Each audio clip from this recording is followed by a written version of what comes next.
What's up, everybody? I'm Thomas G. Bellezza, and welcome to another weekend.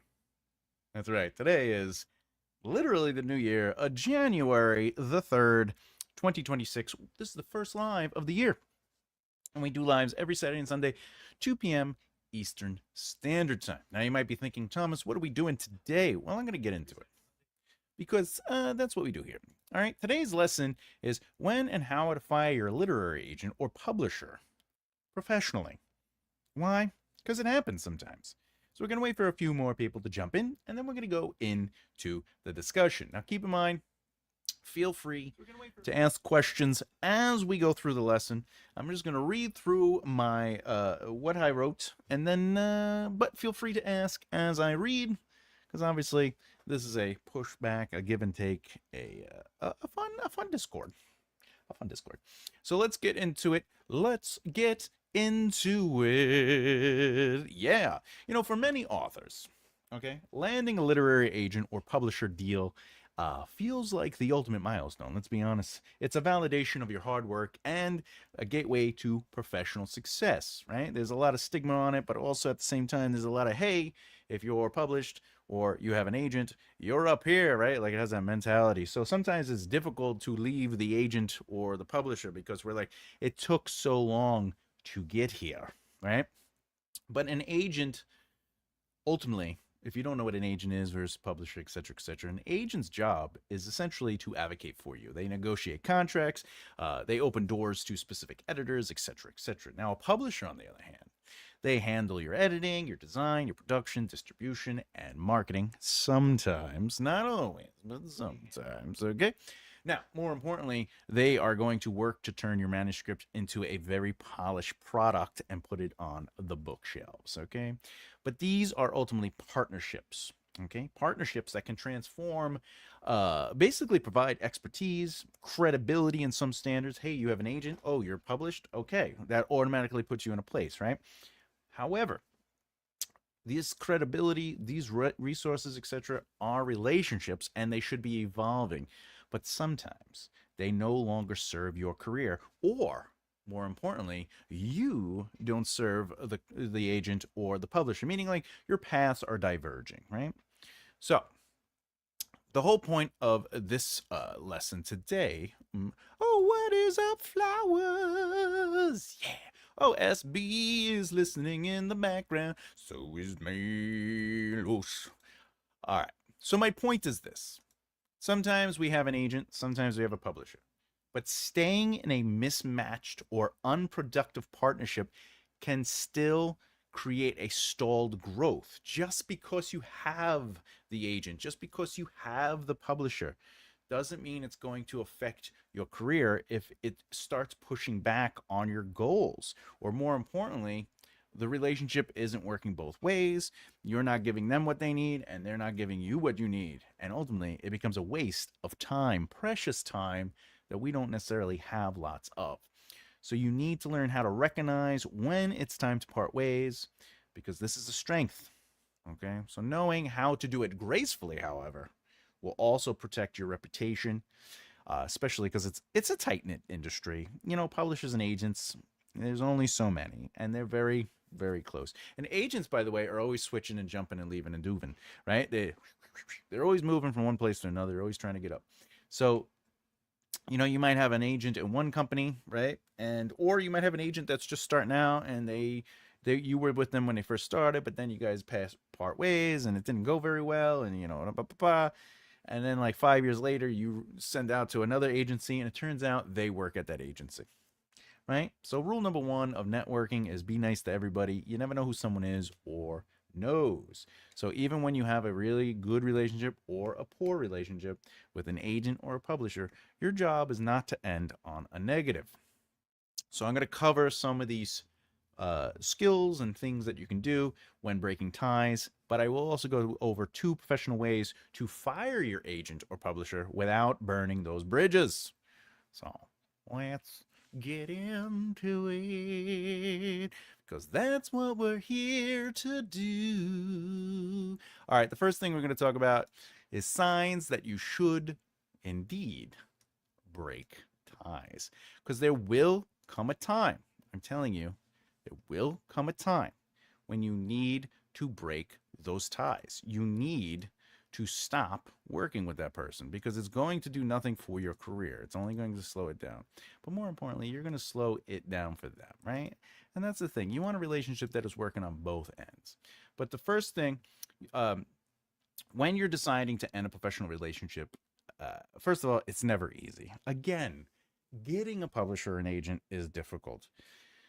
So when you have one, it's like maybe I could, let me deal with this, or I mean, I don't want to lose them because like finding another one is difficult. But there are certain quote unquote red flags that you should definitely pay attention to, that are telling you, even if you're not paying attention at first, but you should be listening, to get out of there. And one of those red flags is ultimately poor or inconsistent communication. See, your agent or publisher, if they're rarely responding to emails or take weeks, or sometimes, and I've seen it, months, to update you on submissions or progress, or leave you in the dark about key decisions, or you ask a question about things.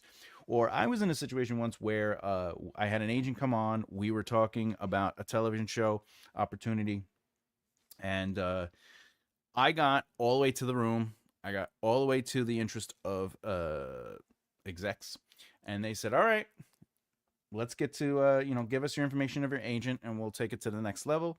And every week I was, hey, I got what's going on over there, what's going on. And it turned out the agent basically was ignoring them. Lo and behold, I lost the deal. So you have to be paying attention to those kind of things. And if you're with an agent that is not doing their job, I assure you it sucks, because you might be like all in, you might be doing the work, but there are certain things you have to do. Like, I couldn't make that deal with the studio. The agent has to make that deal, right? Though I could have got a lawyer, right? But that's another, you try to trust the people that say they're going to do things at first, right? But good partners keep you informed and make you feel prioritized, even if you're one of 10 people. So if you're constantly chasing for updates or feeling ignored, this is a major warning sign.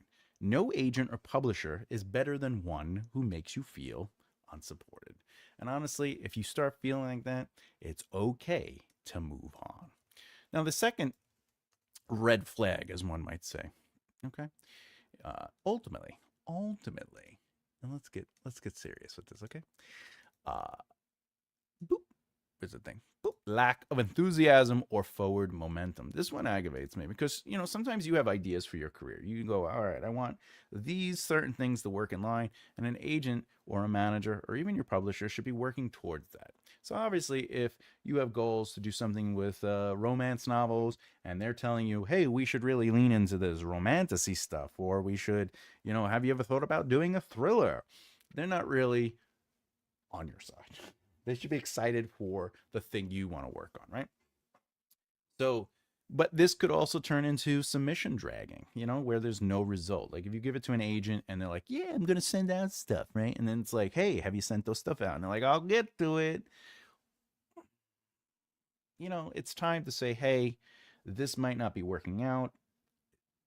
I just feel like you're disengaged. You're not really seeing the vision that's going on. It's okay that you don't have the time. Just let me know that you don't have the time. And maybe you could give me to another agent. Maybe we could talk about moving forward. If you have too much on your plate, I don't mind not being a priority, as long as I know I'm not a priority, right? You got to communicate.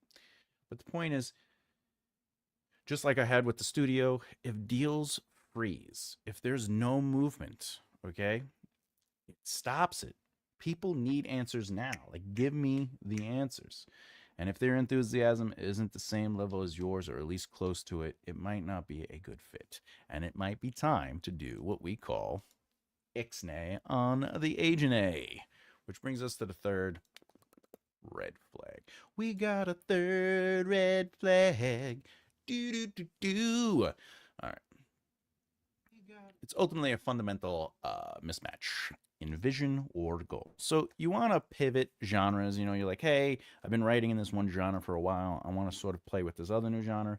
Maybe you want to explore new directions. Maybe something happened in your life. Okay, let's say you experience a tragedy or you have some sort of trauma or maybe you were inspired by something, okay? And whatever it is, it reinvigorates you, but you become inspired to do a very specific thing. An example might be maybe you wrote romances and your romancers were, and I use this word very respectfully, like superficial. They were just like, what is the happiest version of romance? But then maybe you're in a relationship and you have a really bad experience and you realize, you know what, I want to write real dramatic emotional stuff, right? Um, hey, what's up, Afghani?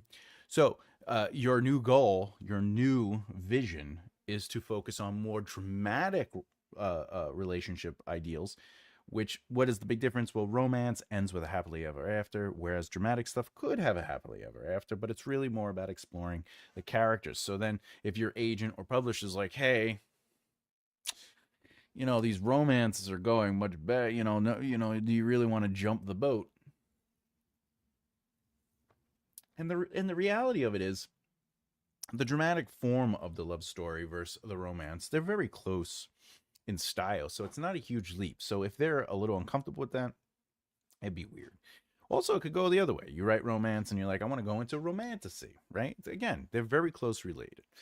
But again, if you decide, hey, I've been writing romance for 10 years or 5 years, I want to try to write a historical fiction, or I want to do, a mystery, or I want to do whatever. And they're just like, no, this is a red flag. They should be encouraging and they should be looking for your vision and goal and trying to, basically fuel it. Hey, Angel Faye. So ultimately, if you want to explore new directions or prioritize certain opportunities, like for example, you want to get into the foreign areas, right? The foreign markets. That's a thing. Brandon Sanders talked about how he was trying to get into the European market, and he was having trouble. Not only were agents, believe it or not interested in him because he wasn't his name yet. He was still doing stuff, but he was selling in the States. But at the same time, people weren't interested. And then he found somebody that basically, rooted for him. Somebody that was like, hey, I'm going to champion for you. And lo and behold, he got a deal, right? So, but over time, like ultimately, if your strategies are no longer fitting, especially your ambitions, it's time to really break up those relationships and say, hey, maybe this is not working. So that's important. Let's get into the reason why we're here, which is how to fire them. Get out of here. All right, the first thing you do is don't say, hey, douchebag, we're done. Don't do that. Don't do that. What you can do, though, is you could do a direct conversation, right? Followed by a written confirmation. Okay, that rhymes, right? A direct conversation followed by a written confirmation. Okay, so, and the reason I say this is because ending a relationship is very important. You don't want to burn the bridges, as they say. So what is this? This is, you're going to schedule a call, not an email, not a text, not being like, hey, hey, buddy, hey, Jacob Jingle Jam, here's me, I'm done. No, you don't want to do it. You want to say, hey, Carol, can we please have a phone call? I really would like to talk to you. And by the way, you would have to email or text the scheduling of it, but you want to have the important discussion on the phone. And you're going to discuss your concerns openly. You're going to give them a chance. All right. You're going to express your gratitude. Please express your gratitude for any effort that they did. Even if you feel they haven't done much, they still took you on. They still gave you some time. It just isn't what you need, but it doesn't mean they didn't do anything. They did what they were capable of doing or could do for you at the time. Okay. And you want to explain your decision very calmly. Like, I feel our goals have diverged and I need a fresh start for my career. And you want to state your intentions in the parting. Okay. The intent to that part. Thank them and ask about next steps like submission lists or outstanding royalties. Because obviously, if they owe you money, I want my money. All right. You also want to know with publishers, what can you do? Where can you go? Can you have your rights back or not? Brandon Sanderson, I know I bring him up a lot, but I listen to a lot of interviews with him and stuff like that. But one of the things he says is ultimately that he asked for his rights back for some of his books, and they ended up giving it to him. But they gave him his licensing rights for very specific things, which allowed him to do these large leather bound collector items, etc., etc. So those are a part of a contract, right? Like, so every little element should be in that contract. And I've talked about that in another video, but ultimately in a contract it'll say, do you want foreign rights? Do you want media? What kind of media? Audio? Who gets the licensing rights? So you need to have that conversation with your agent and or publisher when you ixnay. Now, I recommend following this up with a polite email or letter, more importantly, a letter, basically recapping the discussion and confirming the termination date and reiterating your appreciation. This personal touch does help, and it maintains a sense of respect while also creating a clear brand related kindness. Okay. Number two. Number dos. Yeah. Is the amicable mutual agreement approach. Okay. If tensions are low and you're getting along and you really care about each other and they have done stuff, but it's at that point, sometimes it's okay to frame it as a mutual decision during the phone call. I've been reflecting on my career path, and I think we'd both better benefit from me exploring new representation. I assure you, you've been amazing and great, but there's certain things that I'm looking to do, etc., etc. And you might want to propose an agreeable end date. Any transitions, any file work, anything that's going on. You want to finalize your commitment to them, but at the same time, hey, listen, I think this needs to end. But also, you want to follow up with that written confirmation. Okay, always follow up with a written confirmation because it's extended proof to the agreement of dismissal, but also, who doesn't like getting a letter? I'd almost recommend handwriting the letter and then sending it. But I do recommend that if you are on good terms with somebody, but you just want to leave because, again, one of the red flags exists. And by the way, those red flags can exist through healthy relationships. They're just sometimes agents are busy. Sometimes publishers are working with the quote unquote bigger names, right? It just happens. And it's okay for you to feel like, well, I want to go somewhere smaller maybe. And that by the way, when you're doing your research for agents and publishers, that is something you should be doing. You should be looking for smaller presses or smaller agents because they can put time into you. They're human, so they can only go so far, right? It's one of the things I learned when I was in the music industry and when I became an actor. It was always advised to me, and it worked. It helped because you get submitted more. They want to talk with you more. You build relationships more because it's more intimate. If they're working with 5, maybe even 10 people, it's just a closer, tight knit relationship. Now that doesn't mean like I know this guy who's really amazing and he has a lot of people under his wing, but he still will. I hate to use the word groom, but he develops certain talent that are closer to him. So the more you can hang out with him, the more accessible you are, the more he puts time into you. That doesn't mean he doesn't care about the people further off. It's just if you live in Kentucky and he's based in New York and someone else is based in New York and they could go to events, they could go to dinners. Hey, this guy's a manager, but the manager is like, hey, I'm putting together a shindig. Why don't you come out? I'll introduce you to some people. Like, that doesn't mean they're not interested in the other people. But if you're in Kentucky, it turns out this manager, as lovely as they are, might not be the manager for you because you can't benefit from it. So it's time to say, hey, we got to go. But in all cases, you always want to stay professional. You want to keep it brief, kind. You don't want to blame anyone. You don't want to try to create drama. It's just, hey, we got to go our separate ways. All right. Now, before we get into it, okay, all right, just remember, right, you can check out my stuff at makearightleft.here.com, and obviously subscribe and hit the bell icon if you like what you've been hearing. But let's get into the right mindset, shall we? All right, the right mindset perspective. So in 2026, Your value as an author isn't going to be measured by whether you have an agent, a traditional publisher, or none at all. It's defined by the narratives you tell, the readers you touch, and the resilience you show in pursuing your craft and your career. Because the publishing world has shifted dramatically. Self publishing is no longer a fallback, but a thriving, intentional path that many authors choose first.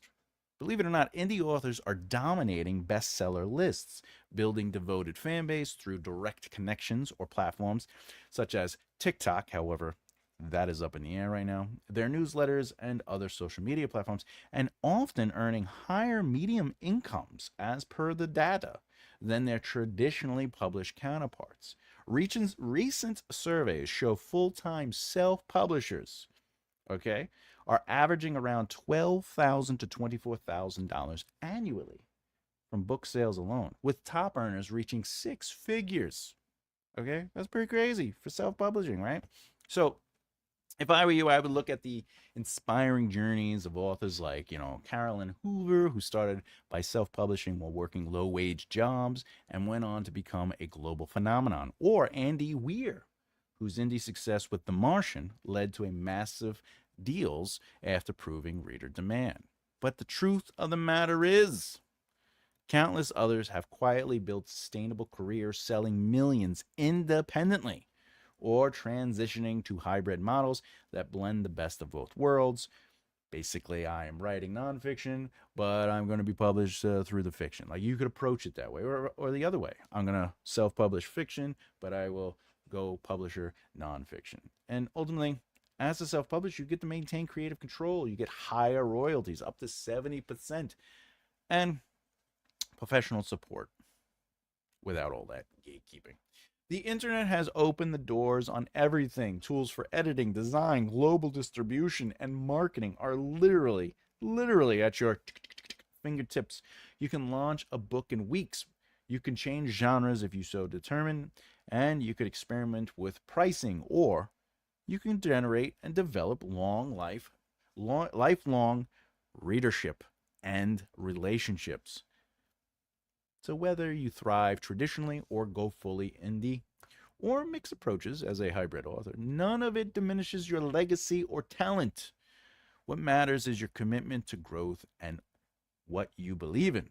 If a partnership no longer fits, releasing it is not defeat, okay? You have to take back that power. Empowerment is important for you and your career. You're free to redefine that success, embrace new opportunities, and write the next chapter exactly as you envision it. No pun intended. You're the next chapter of your career. So be gentle with yourself through changes. Every path has its challenges, triumphs, ups and downs, right? But you're an author because you create, connect, and persevere. And in this era, that's more than enough to build something extraordinary. All right. There we go. Any questions or thoughts on what we discussed? I'm here with the answers. Yeah. Wow, 23 minutes. That was fast. That was fast. What do we get? What did I miss? This is rich man problems. That's funny. Not necessarily. You got to remember when I was first starting out, and I know it was music originally, but when I was starting out with music, I still had managers, and I was a nobody at first, right? When I got into the acting world, my managements, I started small and went bigger and bigger and bigger. When it came to writing, like literary agents, all right, I started small and went bigger and bigger and bigger, right? Depending on where it was. And a lot of my literary agents were mostly identified through my screenwriting career. So it's not necessarily a rich man problems. But I think what my point is with this lesson, and by think I know, is I'm saying that we're in a back in the day, jumping ship or changing, your producer or your publisher or your agent or your manager was a big deal because yes, it was difficult. But if you're making a name for yourself, if you're pushing yourself, if your brand is building, if you're developing your career, if you're not focused just on a book, but focused on how do I expand my brand, people are going to want you. They're going to come your way, just as they did with my band, just as they did with my other careers, right? But today, You don't always need an agent or a manager or a publisher because there's just so much at your fingertips. But more importantly, um, think about it. If you had an agent or a publisher, or sometimes you have to have a lawyer and all these things, everybody's taking their money before you touch it, you know? So let's say you get 10 grand, you got to pay taxes on that 10 grand. Could be up to, 40%. But then you got to pay your 10% to a manager, your 15% to an agent, maybe your 5% to a lawyer, whatever the case is. My point is, independently, sometimes that is the right way to go. I would personally, in your hearts, remember that just because somebody is signed or not signed, published or not published, does not give them value over you. You can still have a valid career that does sustain and pay your bills. That's all I'm saying. Hello, Ro. Yeah. Does this also apply with independent authors? Absolutely. If you're an independent author and you have gained, I was saying the numbers, independent authors have earned anywhere between 12 and 24,000 annually, and some have reached six figures. Because, all right, listen, when it comes to sales, all right, it is not the book that sells, all right? Um, like my Breaking Down Success book, I released that, and I didn't get 10,000 sales on it. I got good sales, but I didn't get 10,000 sales, right? I got sales. But in reality, who purchased the book? Was it people that needed that book, or was it people that knew who I was? And the answer is it's people who knew who I was. That isn't just my friends, family, associates. It's not just that. It's people that are connected to my brand through the infinite history that I have within this industry, right? So if you're, I'm trying to explain, like, if you haven't read the Breaking Down Success book, basically what I'm saying in that book and that series is, look, you can invent this. You could be like, I'm gonna make peanuts, but it's not Planters. It's just, it's Thomas's peanuts. All right. And you go, I made peanuts. Planters makes peanuts, and I just made the peanuts. So that means supermarkets are going to take my peanuts and put it on the shelves. And because Planters makes money selling peanuts, that means I'm going to make money selling peanuts. And that's a fallacy. That's not true. What is the difference between Planters and Thomas's peanuts? The quick answer is Planters has an established brand that has been dedicated to the peanuts, and they've evolved over the years. And they've done this through what?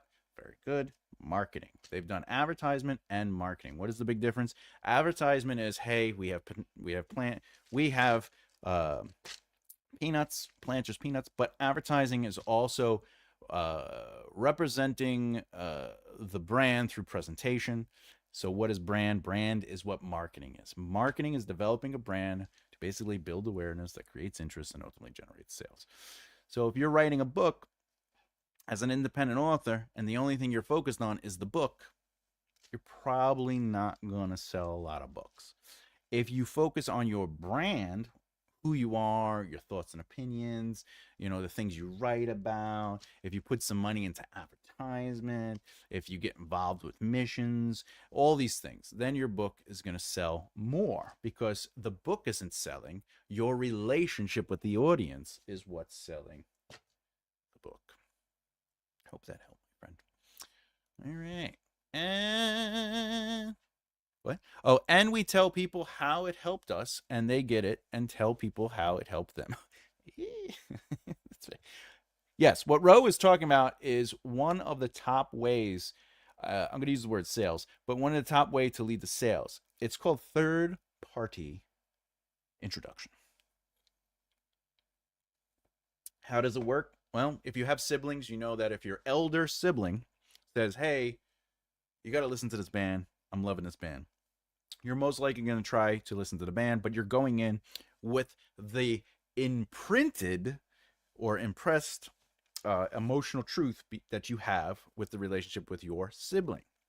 If you love your sibling, all right, that means you're going in going, well, I trust them, so I'm going to listen to the song. And you know what? I kind of like it, right? You might not like it at first, but you're like, what is it they like about it? And you might listen to it. Same thing with, I just saw this movie, you got to watch this movie. Now, if a stranger came up to you, and I'm not talking about YouTube strangers that you, hey, I watch this guy or girl do reviews on books. That's no, you're building a relationship with that person if you're constantly watching their content, just like we're building a relationship over the years, right? If you meet a stranger randomly and they say, "Hey," oh, let's do the peanuts again. You meet a stranger and they go, "Hey, I have these peanuts. You should buy these peanuts. They're Jacob Jingleheimer Schmidt's peanuts." You'd be like, "I gotta keep going. I gotta go. I have things to do." But if Arnold Schwarzenegger was on the corner and he was like, and it said Arnold Schwarzenegger's peanuts, and he was at like a booth on the corner, and they were doing like a special thing. They had cameras there, and they're like, "Who wants to buy some peanuts?" Everybody would buy the peanuts because it's Arnold Schwarzenegger selling peanuts. I'm just saying. That's nonsense, Thomas. What sells is having your mom go on YouTube chats. I mean, that's fair. That is probably the most accurate answer. Because at the end of the day, you gotta please.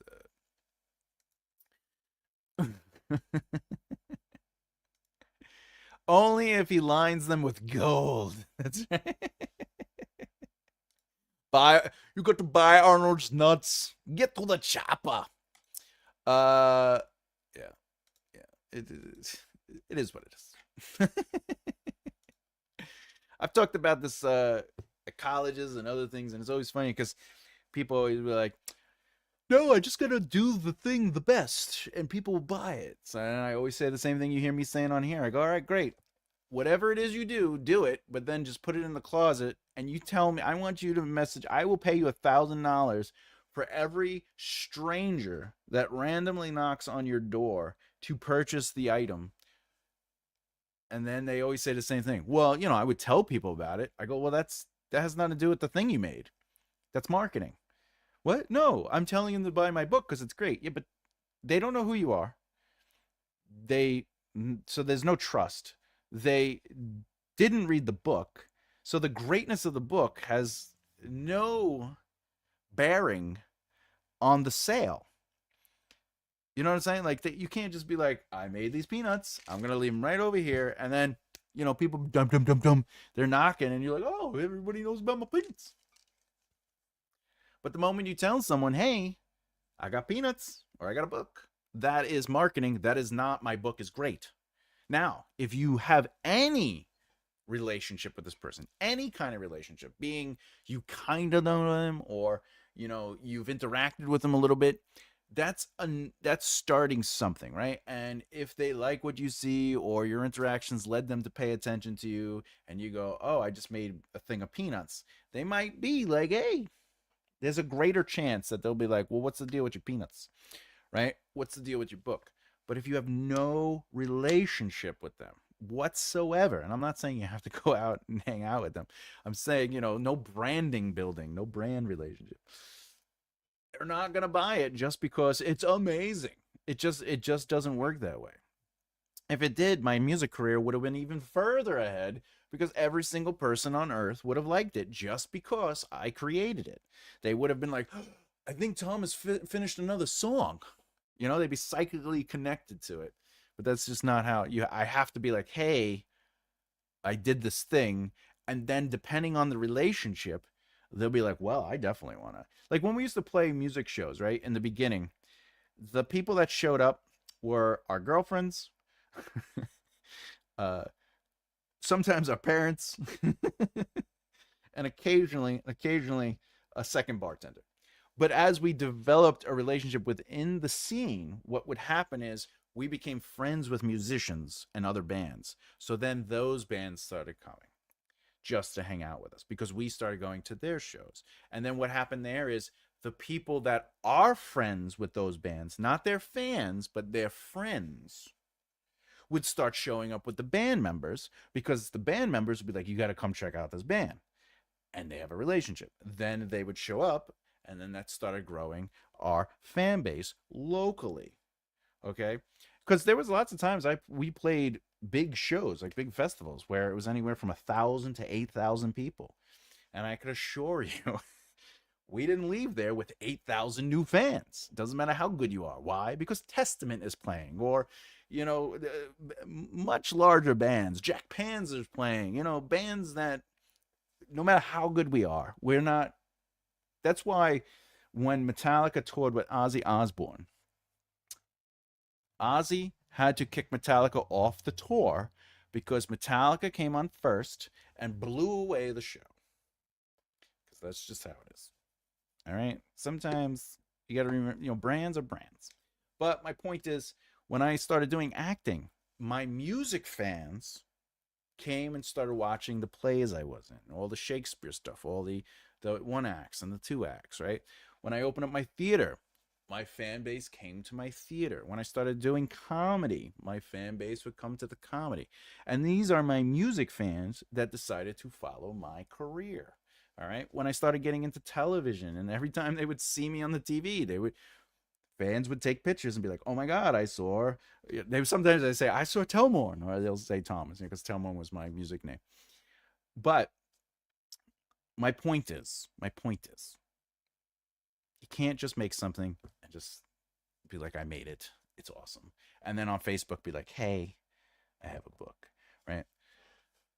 There's a whole other process involved. There's marketing, there's building relationships, etc., etc. I don't know what this ramble was on. I know it started on something. The Arnold thing, and the nonsense thing. That was funny. But I will end with this. I will say, if you're an independent author, you too can have a full-on career. You don't necessarily need an agent or a publisher. You can do what you gotta do and live in color. Yes, I stopped waiting for them to show up and started going out to find my crowd audience. Exactly. Even if it's remote, like we do here. That's right. You do not have to physically go out into the world anymore, though I do recommend you get a better return on it. But at the same time, The Rock doesn't show up to your house and say, "Hey, you should come see my movie." He doesn't go to concerts and be like, "Hey, everybody, you should smell what The Rock is cooking." No, he posts on Instagram or he posts on his social media. Today, I have tweaked a 12th Night quote as a chapter. Ooh, 12th Night. I love a 12th night. 12th night. If anyone doesn't know, that's William Shakespeare, everybody. 12th night. Yeah. Now, if you didn't know, the 12th night, if music be the food of love, play on, give me excess of it, that's surfetting. What is it, surfetting? Surfetting the appetite may sicken and so die, that strained again it had a dying fall. Oh, it came over my ear like the sweet sound that breathes upon a bank of violets, stealing and giving odor. Enough, no more. 'Tis not so sweet now as it was before. O spirit of love, how quick and fresh art thou! Not, notwithstanding thy capacity, receiveth as the sea, naught enters there. Oh, what validity in pitch sour, but falls into abundant and low price, even a minute. So full shape is fancy, not it only, alone is high, fantastical.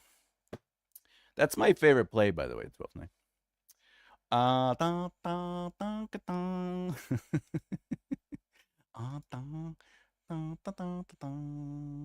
right.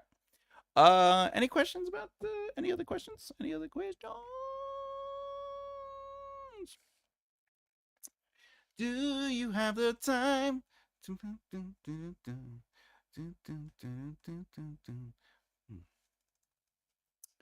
What is it?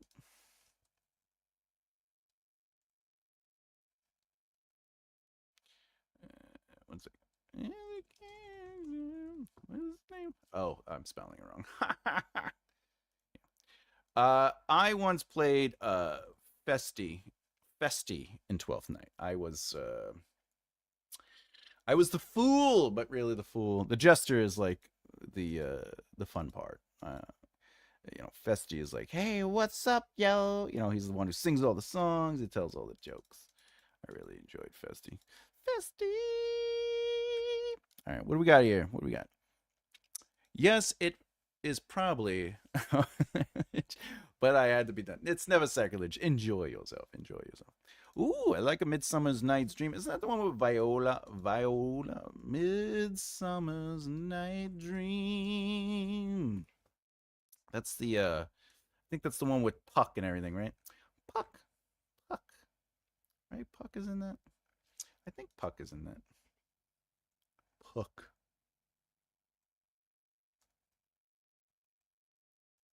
Yeah, Puck. Sweet Puck. You do their work, and they shall have good luck. Oh, not here, he. My gentle Puck, come hither. Come hither to this place, and let your mind fly free. For this now fair. Okay. Oh, fabuloso. My friend went as Festi to a sixth form party. Oh, nice. Yeah, Festi is a lot of fun. You get to dance around. You get to do actually I think Viola is in 12th night, isn't she? Isn't Viola in 12th night because the ship crash? I think Viola is in 12th night. Yeah, Viola is in 12th night. Yes, yes, yes, yes. What country, friends, is this? Can't go wrong. Yes, yes, yes. I thought so. I thought so. Yeah. And Romeo and Juliet is my least favorite work of his. I know I'm weird. I get no. That's fair. That's fair. There are some really good. There's some like the monologues in Romeo and Juliet. There are some good ones. There are some good ones. I was in Rome. I played the prince. You know, the whole thing I always do. I got two households, both in like a dignity, in fair Verona, where we lay our scene. From ancient grudge to new mutiny, where civil blood makes civil hands unclean. From forth the fatal loins of these two foes. A pair of star-crossed lovers take their life. That, when you play the prince, sometimes they have you do the prologue too. The prologue. The prologue. Um, what is it? I like the I like the whole the name. What's in a name? What's in a name? Right? What's in a name? Yeah. What's in a name? Because Juliet's like, some people think, when they do that line, they think it's Romeo, but it's really, tis but the name that is my enemy. Thou art thyself, though not a Montague. What's Montague? It is nor hand, nor foot, nor arm, nor face, nor any part belonging to a man. Oh, be some other name. What's in a name? That which we call a rose by any other name would smell as sweet. So Romeo would, were he not Romeo called, retain that dear perfection which he owes. Without that title, Romeo doth thy name, and for that name which is no part of thee, take all of myself. That's a beautiful piece of like, just, oh, if you weren't this person, why do you have to have this last name? You're so beautiful. I just want to be with you. I just, of course they're kids, but it's just a good. And then Romeo comes in, by name I know not how to tell thee who I am. My name, dear. I don't really like Romeo, but that monologue is pretty good. Yeah, there are some really, really nice moments. I like the ending. The ending has a really nice, where the prince comes out, a glooming peace this morning with it brings the sun for sorrow will not show its head. Go hence, to have more talk of these sad things. Some shall be pardoned and some punished, for never was a story of more woe than this of Juliet and her Romeo. That's just such a good ending. So good. So good. Romeo is whiny. This letter doth good the fairest words, their curse of love, the ting. I'm sorry. When I auditioned for The Prince, by the way, I walked in. It's the first time I ever met the guy, by the way, the director and the owner of the theater. And I had my beard. I had like the real beard. If you follow me on social media, you've seen the pictures with like I have the crown on and everything. It's a long time ago though. Anyway, I walked in and he's looking at me. He goes, Turn your head to the side. He goes, read the first line. I go, two households, both alike in dignity. You're cast. And I was like, what? He's like, it's good. And I was like, are you sure? He's like, you look like a prince. I was like, okay. And then that was my introduction to acting. That was my first audition and my first gig. And that audition got me a year's worth of paid work. And the way it worked out was during the rehearsals for Romeo and Juliet. This goes back to branding and networking and like how to make a successful career, right? During the rehearsals of Romeo and Juliet, uh, it turns out this guy was the father of somebody I was friends with in the industry. Not necessarily like I go to their house for holidays, but we were friends. We talked to each other. We saw each other out and about and at shows. Um, but it just turned. I didn't put the names together. The last names are exactly the same, but it was just funny. And because of that, he was like, "Oh, you know my son?" And I was like, "Yeah." He was just like, "I want you to be in this. I want you to be in this. I want you to be in this." I never had to audition again for him, but he just kept saying, "Hey, I want you to be in this. I want you to be in this." And it was because of my established relationship with his son and that industry. But then I also brought the professionalism. I learned my lines. I came with choices. I was on time. You know, one time the news showed up, and he wasn't available, and no one else really understood what to do, and I just stepped up and I took over and I did the interview. And some of the other actors were a little upset because they were like, "You got spotlight and they didn't film the part where I was acting." And it's just like, you're supposed to be elevating the theater and the theater company. It's not about you. And that's what I did in the interview. I elevated the theater company and the Shakespeare Summers and blah, blah, blah. And then the owner, who was clearly my friend at this point, was like, "You did exactly what you should have did. You said everything you needed to say." And they used the piece. So, uh, not everybody gets it. Not everybody. A lot of people are more like, "Hey, me, me," and not necessarily us, us, us. Right? He's all, "Woe is me," Prince Bellezza. I was Prince Bellezza. I wanted to be oh wait, the play that you cannot say, the Scottish play. Uh and Thorn of Blood are cool samurai adaptations of Shakespeare. Oh, Thorn of Blood. Thorn, the Throne of Blood. From 1957. Oh, yeah. Oh, yes. Yes, I know this movie. This is the one with the extensive blood. Quentin Tarantino talks about this movie. Didn't he, wasn't he inspired to do Kill Bill with the same effects because of this movie? I like some of Shakespeare's sonnets too. Don't ask me which ones. It's been a while. They're pretty good. Yeah, I mean, the guy knew what he was doing. He was all right. He was all right. he wrote a couple things. He wrote a couple.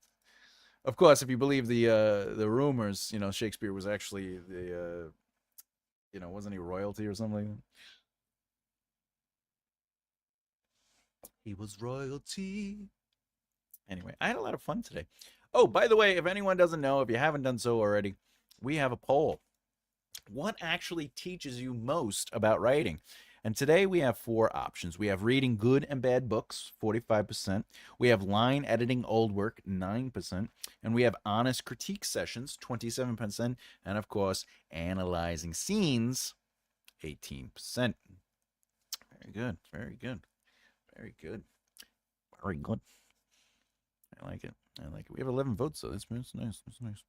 We're going to talk about that soon. We're going to talk about that soon. Don't worry. Don't worry. How was everyone's new year? I'd love to know. I'd love to know.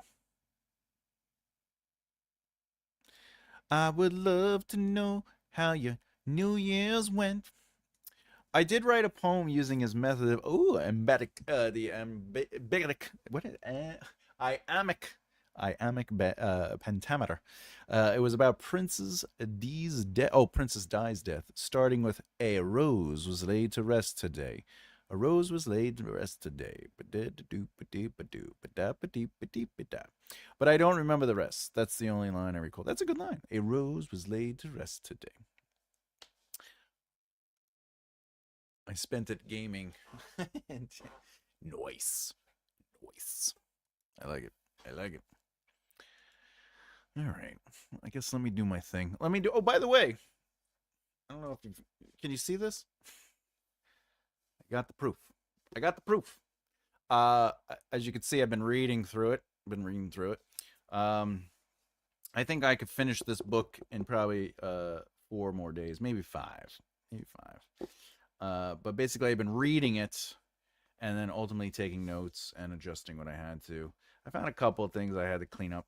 Obviously, the cover. You see the cover? This is why we go to proofs. I need to shrink this a little bit. This has to go a little shrinkage, and then this I shrunk that down a little bit. So, you know, you got it. You got it. But I got the book. I got the book. I got the book, and I am on the edits. I could have been good if my daughter hadn't fallen from her changing table. The moment I looked away for a second, she's okay. Oh, what? All right. Well, I'm glad she's okay. Jesus. Wow. I'm sorry that happened. I'm sorry. But it went by okay. Well, I mean, the babies are resilient, though. They just.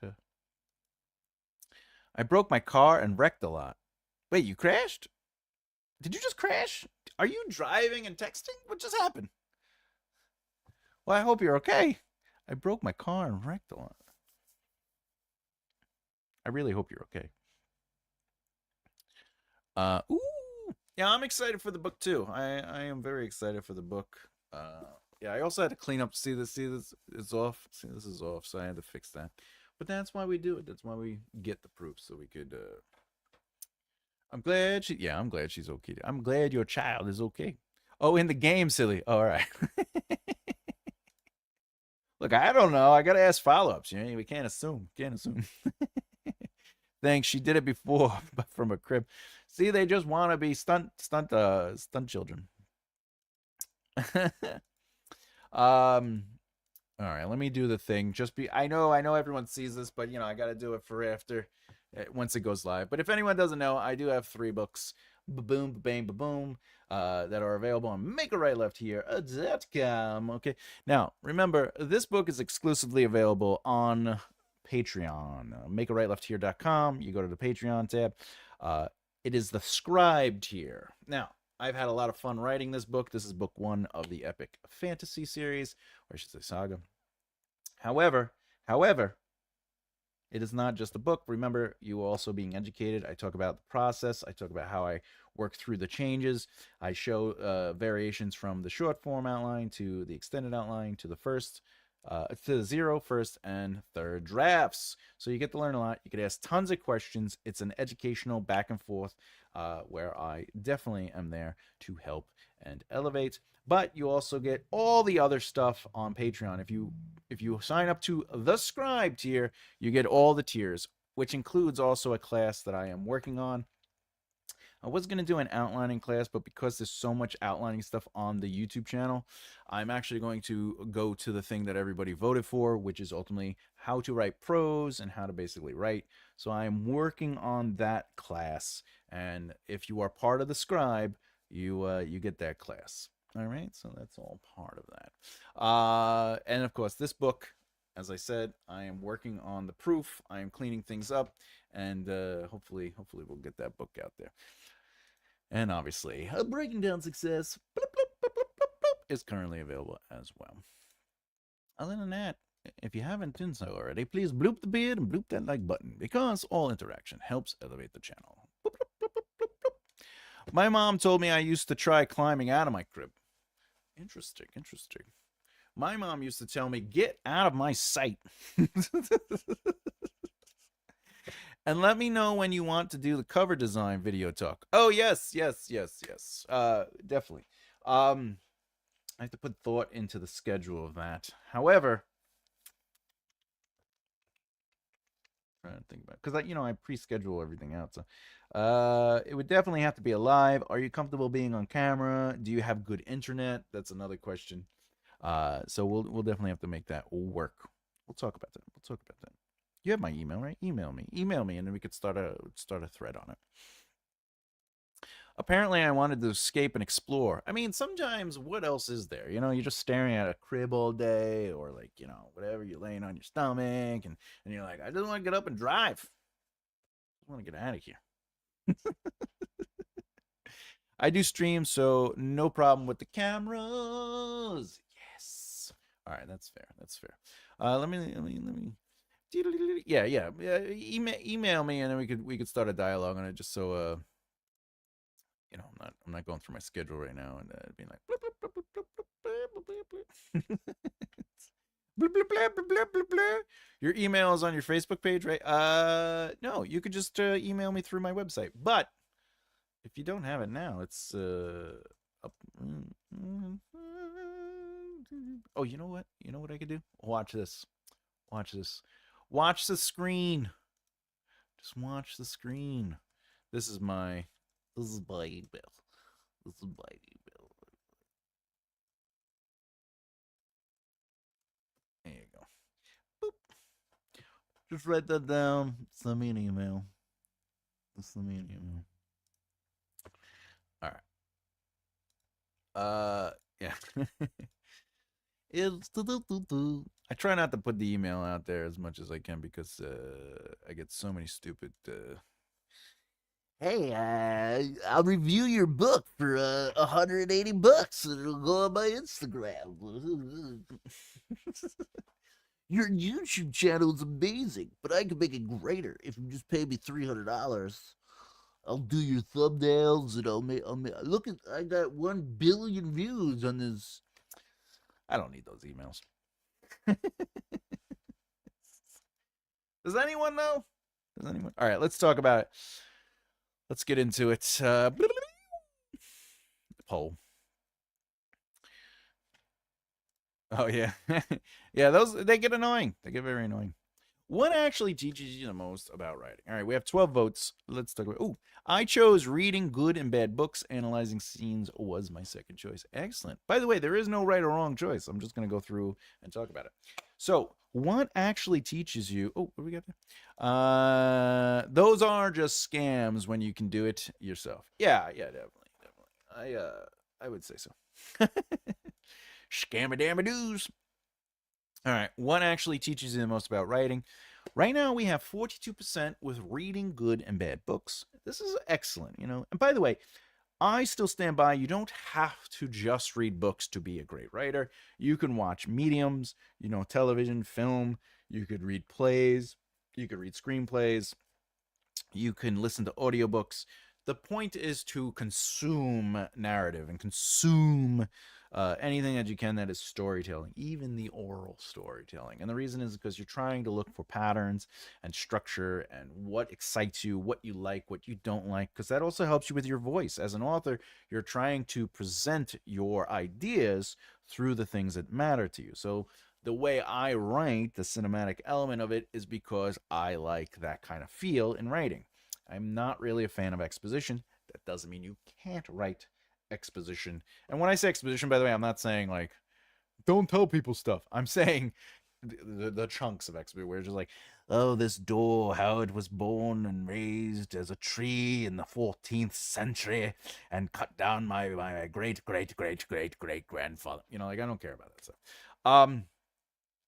Anyway, so reading good and bad books is excellent. My only caveat to that, by the way, is going in to read a book, whether good or bad, without an understanding of narrative might not be the same thing. I think you would benefit by understanding a little bit about writing first and then sort of doing the analyzing scenes element, which has 17% right now. I believe the mixture of those two definitely helps hone the writing skill. Only because if you're learning the rule or the tool, and then you're applying it to a visual element, and that's because of my learning disability. It helps to see things. Like see it play out.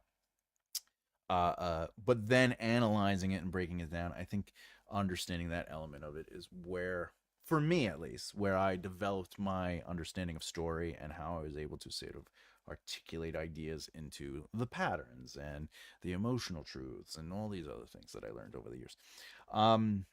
But I do believe that once you understand something, and then you are able to read it. Uh, by the way, bad examples are an amazing tool because, again, even if you don't understand the tools and rules of writing and you're just reading a book that you like or a book that you don't like, you're seeing what you do and what you don't like, right? You're like, hey, is too much dialogue, or the dialogue is too on the nose, or the dialogue isn't strong enough, or they're not really saying anything, or it's meandering, and you're going, I don't want that. So that's teaching you what you want to do because you're like, I don't identify with this, so I'm not going to write like this. And that helps. I believe that helps a lot. Line editing old work. What I love about this option is as you develop as an author, and I've done this before, and it is a whole nother world, right? It's like sort of like going back to old songs and then like reworking songs with what my brain knows now, right? So if you can take your knowledge of writing now and go back to older works that maybe you didn't publish or publish, to be honest, you can republish anything you want. uh, the way you're looking at those lines, you're understanding it differently. You're seeing what works and doesn't work, and then you're able to adjust it, and that adjustment is part of the education. Except for the beard braiding emails, those are all legit. That is correct. The beard, oil, and braiding. But I do love line editing older. Um, However, honest critique sessions, 33%. The reason I don't really think this should be as high as it is on the list is only because critiques are the subjective uh, perspective of somebody reading stuff. But I think if you're working with other authors and other writers, or if that kind of critique is coming, I think it's definitely a benefit because they are like uh, one of my alpha readers is just fantastic, writer and stuff like that. So when they're pointing stuff out, they're not like, here's an example of a bad alpha or beta reader. Uh, you know, um, I really think there should be more kissing. All right, why? And it's like, because I like kissing in books. Okay,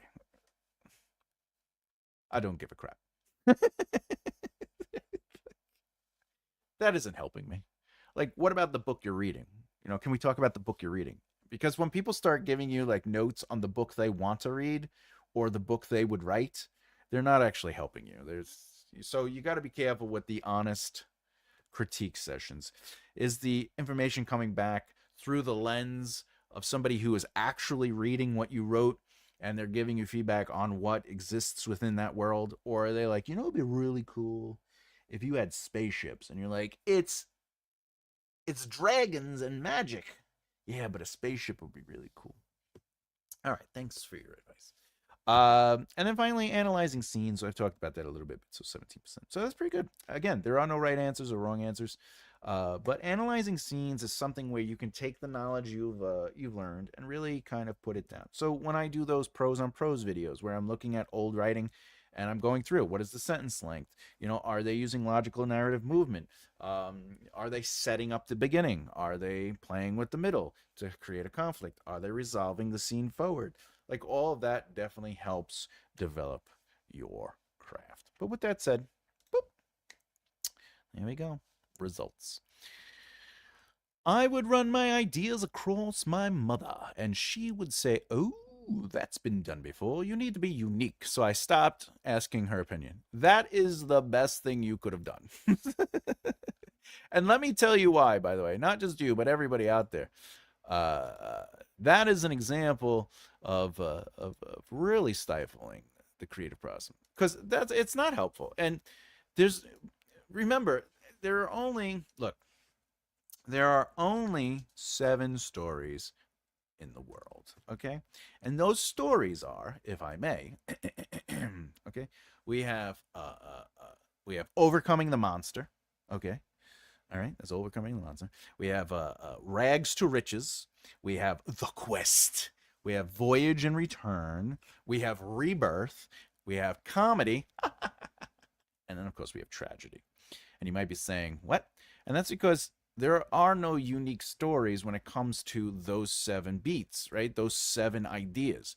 The uniqueness is the way you present it through your voice. So the way you see the world, your lens, the way you see love, the way you see pain, the way you see movement, the way you smell, the way you hear things, the sensory elements. Everything about that makes Overcoming the Monsters, Rags to Riches, The Quest, Voyage and Return, Rebirth, comedy, and tragedy all unique. So anytime anyone ever says that to you as the audience, you just smile and say, "Thank you very much for your time. Get out of here." I have pitched a few scenes from my fan fiction from years ago. I can see how terribly they were written. Have rewritten them. And by the way, here's something that's important for perspective. You might write something that is amazing because it is your where you are and your capacity and your capabilities at like a certain time. And you're just going to keep improving. So obviously if you go back to something you wrote years ago, you're going to see the improvement visually. You're going to be like, "Holy crap, what was I thinking?" But that doesn't mean what you wrote is necessarily terrible, because it is something you needed to get to the next level. However, I love that you rewrote it. I love that you reworked it. I love that you took an idea that existed and said, "Hey, let's try this again," because you're allowed to do that. Some people get a little nervous. "Well, I wrote it. If I change it," just do it. I'm heading off to bed. See you tomorrow, Angel Faye. Yeah. Thanks for joining us, and remember to email me.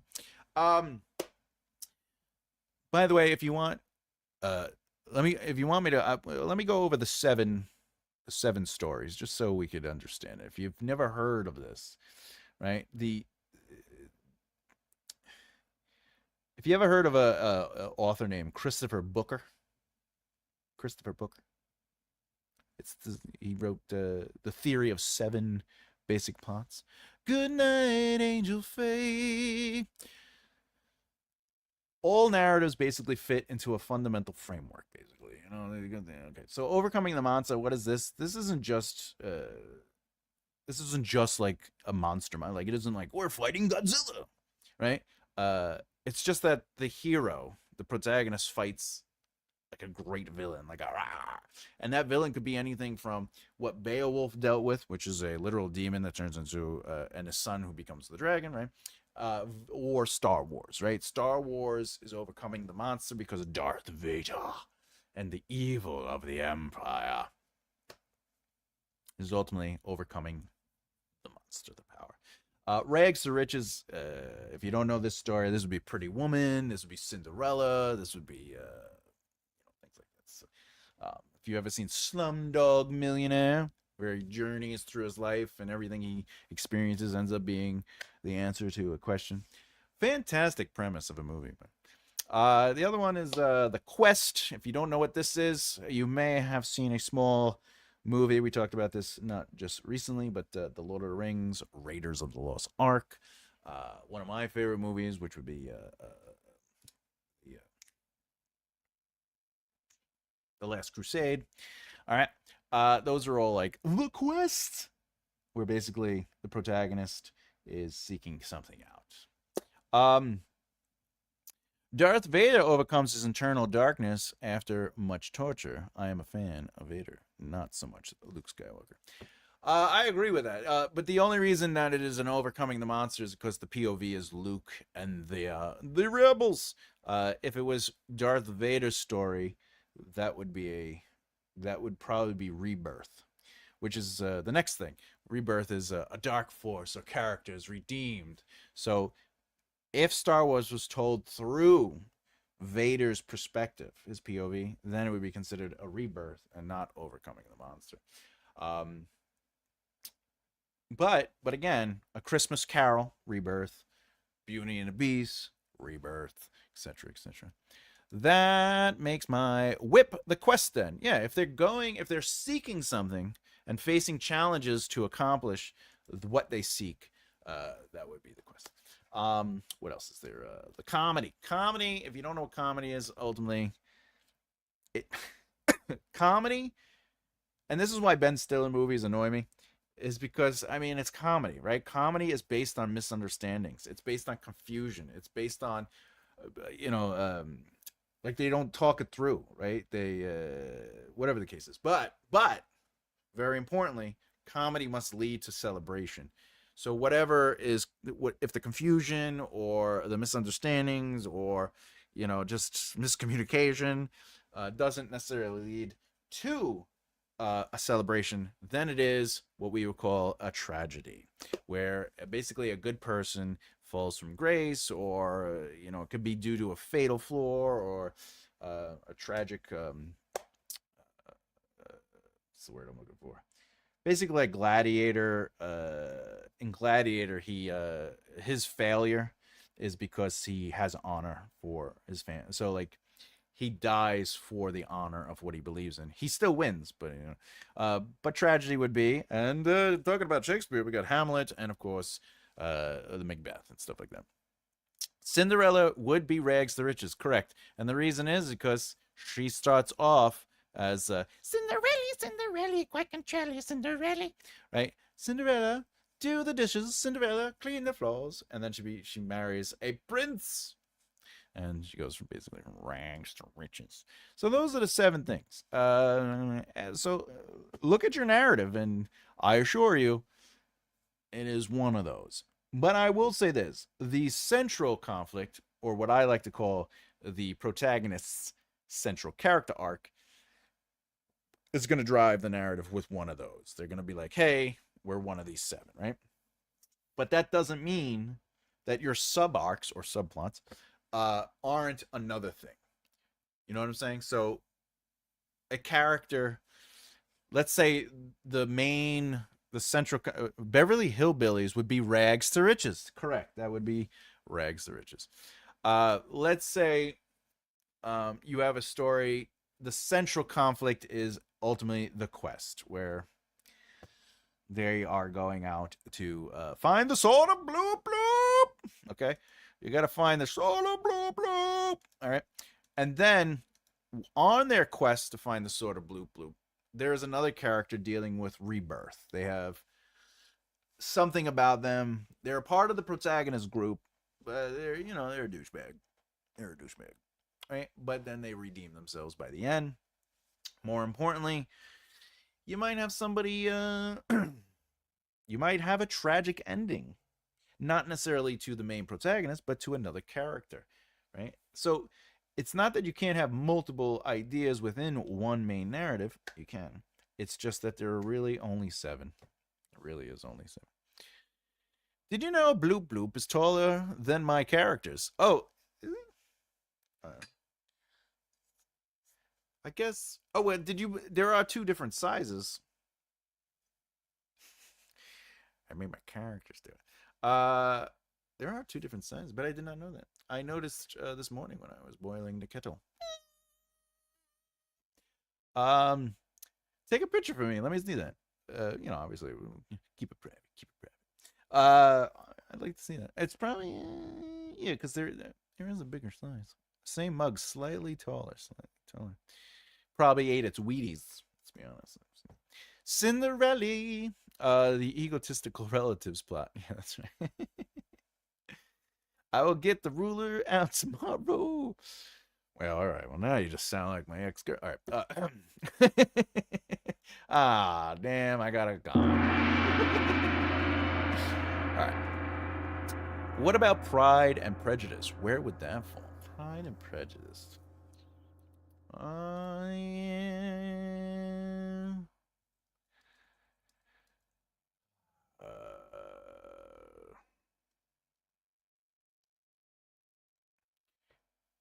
Is it Rebirth? Is it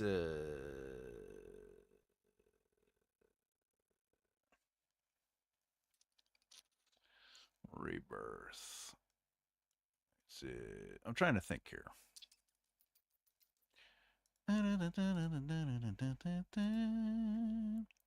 It might be. I'm trying to remember the story. I don't know. I don't know. Let's see. Let me look it up. Rags to riches. Rags to riches. Uh, we considered. Oh, it fits comedy, but it also has elements of rags to riches. And the reason is because Elizabeth's spoiler prejudice and Darcy's pride create a state of chaos and social fragmentation. However, the plot does resolve, concludes when the truth is revealed. So that would be for sure comedy because it leads to celebration. Um, and basically it leads to the marriage. Rags the riches, Bennett's or gentlefolk. Elizabeth, the undervalued protagonist, rises from a position of insecurity and social disdain to a position of immense wealth and status. There you go. Oh, laughing at my stupid jokes. Well, Darcy must judge each other and have a conflict. I was thinking comedy. Comedy. Yeah, it's a comedy because of the miscommunication. So anytime there's miscommunication or, you know, misunderstandings, but then it leads to a revelation or celebration, it's a comedy. It would go the other way and it becomes a tragedy. Wickham Man, Wickham was a butt. Damn Wickham. Wasn't didn't they make a movie of that with Keira Knightley? And isn't there yeah, Keira Knightley. And isn't there who's the other one? Colin Firth, I think, was in it too. Right? But didn't they make Pride and Prejudice and Zombies? Right? Then I know that's a book and yeah, Zombies. They made a movie version? No, they didn't make a movie, did they? They made a movie version of that? I don't even remember that.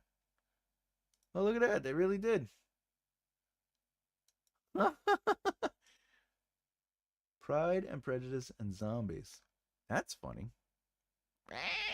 Wow, they really did. Look at that.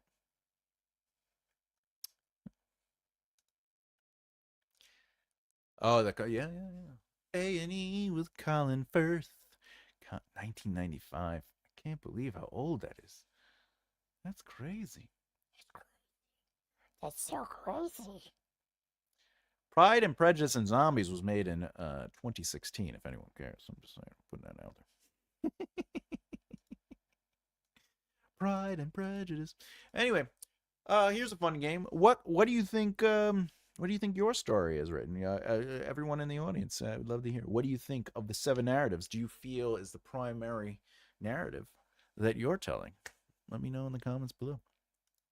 I've seen most adaptations except the zombie one. Zombies and Pride and Prejudice is sacrilegious. What about what's the other one? Uh, what is the other zombie one? Zombies. What is that? And Zombies series. What is the other one? I don't remember. Can't remember the other one. There was definitely another one, but yeah, I can't remember. But I know that Abraham Lincoln, the Vampire Slayer, ridiculous. My story falls between quest and voyage and returns. Quest and voyage and returns. Interesting. Quest and voyage and returns. It's the quest, the voyage, and returns. That's nice. That's nice. Voyage and very good.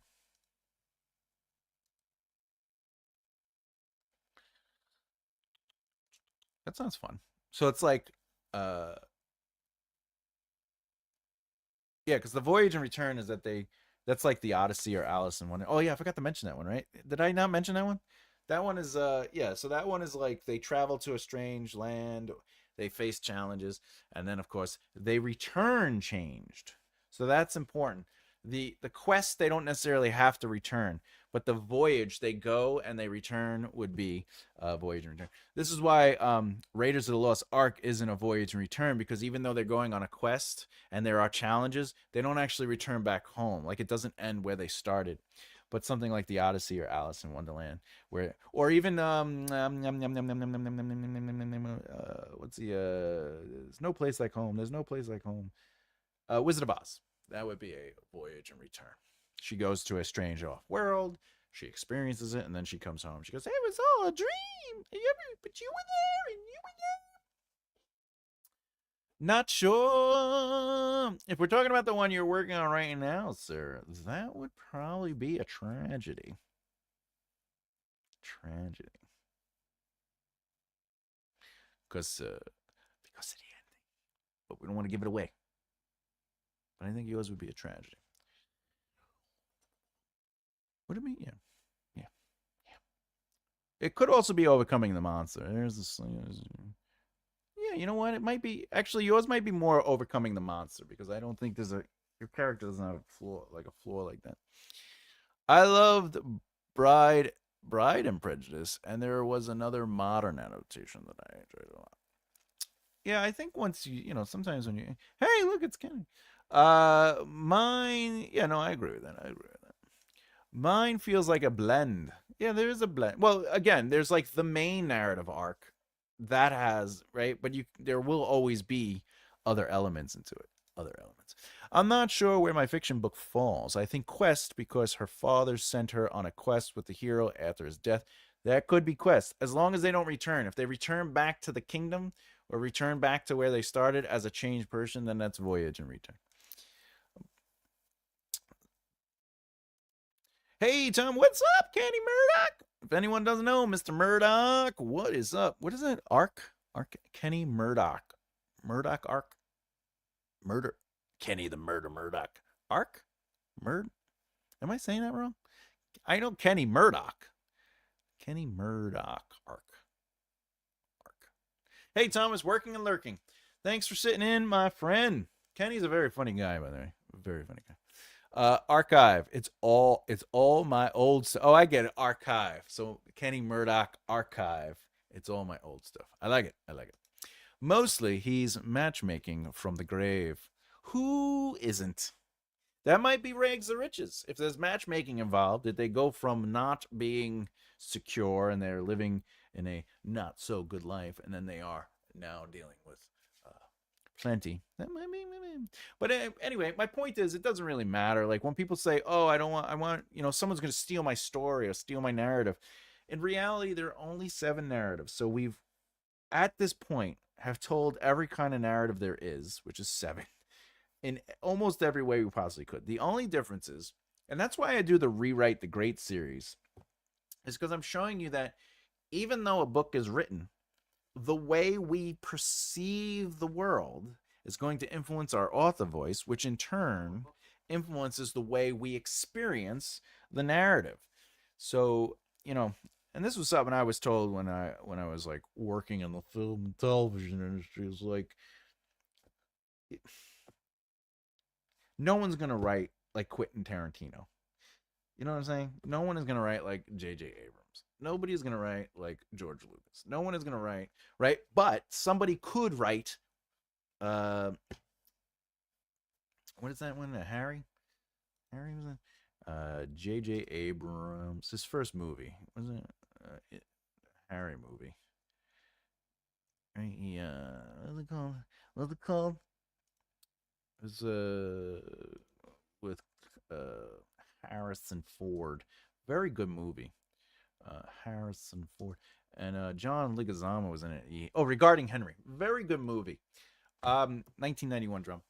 Uh, Somebody could write that movie, but it wouldn't be anything close to what J.J. Abrams wrote. Just like anyone could technically write Star Wars. If you don't believe me, The Force Awakens. J.J. Abrams wrote A Force Awakens, which is basically A New Hope. But they are very different movies. You know what I'm saying? Like they're very different stories. So uh that's my point is there are only 7 narratives, but it's the way you tell those narratives that is always going to make it yours. And that is if somebody buys into the brand of your voice, the style, the themes. Because again, like let's say you wrote Star Wars A New Hope, but you wanted to focus more on the found family. Those elements probably would stand out more with Luke, Han, Chewie, Ben, and eventually when the princess shows up, right? though I would even probably the droids too. I would that might be you might focus more on that family element and less about maybe the force and the good versus evil, right? Even though it still would be considered overcoming the monster because what is the end goal is to stop the empire. But my point still stands. Maybe you like to see love, so maybe you lean into the Luke falling in love with his sister, but we don't know it's his sister right away. And then when the second movie comes out, it becomes very uncomfortable. But my point is, the way we write is going to influence the narrative. So just write your stuff. Don't worry about if someone's going to steal it, but also don't worry about am I unique enough. If you're writing it honestly through things that matter to you, the themes, the ideas, the way you like, do you like it cinematic? Do you like it mechanical? Not a negative. Do you like it? Do you like sensory heavy? Do you like it to have a lot of dialogue? Like Quentin Tarantino loves dialogue. So what is his scripts really? They're just. But if you look at a Michael Bay movie, not so much. Not so much. There's like a loose script and then a lot of improv. That's it. A lot of improv. All right. But that's my point. Everybody's different. Everybody's different. All right. Other than that, did we get everything out? Is that everything? I had a lot of fun. I enjoyed today. On a scale of 1 to 10, it's a high 10. Let's just be honest. I had fun. I had fun. Tomorrow will be the first episode of the new year for Write a Book with Me from concept to conception or completion. Um, from concept to completion. It'll be episode 53. I can't believe how long we've been flying through this stuff. I don't know about you. We're gonna kick it to butt. Anyway, where are we? Oh, yes. All right. So for anyone who's going to join me tomorrow, just so you know, tomorrow is going to be less about writing and more about alpha readers. Because remember, we're on the alpha reader step. We're only going to do the alpha reader step tomorrow because I'm not sending the stuff out to be read, and we wait 2 weeks for people to get back to me. But I'm going to show you what to look for when you are trying to get alpha readers, but I'm also going to show you what you could do as an alpha reader because it is important for you to do that kind of work. Why? Well, some of you might not be able to afford editors, right? So what you do is you exchange services. Hey, I'll alpha read for you if you do the editing for me because you're an editor or whatever the case is, right? You're supposed to be building relationships with people, and one of the ways you could do it is going, hey, listen, I will alpha read or beta read for you. But to make you a strong alpha reader, one that could eventually charge people, not your friends, but I mean, like, if you're like, I want to make some extra money on the side as a writer, alpha reading, what are some things you could do? So we're going to talk about that. Yes, 1 year of the series completed. Congratulations, Thomas. Appreciate that. Force Awakens was basically a modern version of New Hope, for sure. The rest of the new trilogy could use a rewrite. If it's true, they are technically they are ixnaying the trilogy. Let me just make sure, because I was reading stuff on that. Let me see. Are they?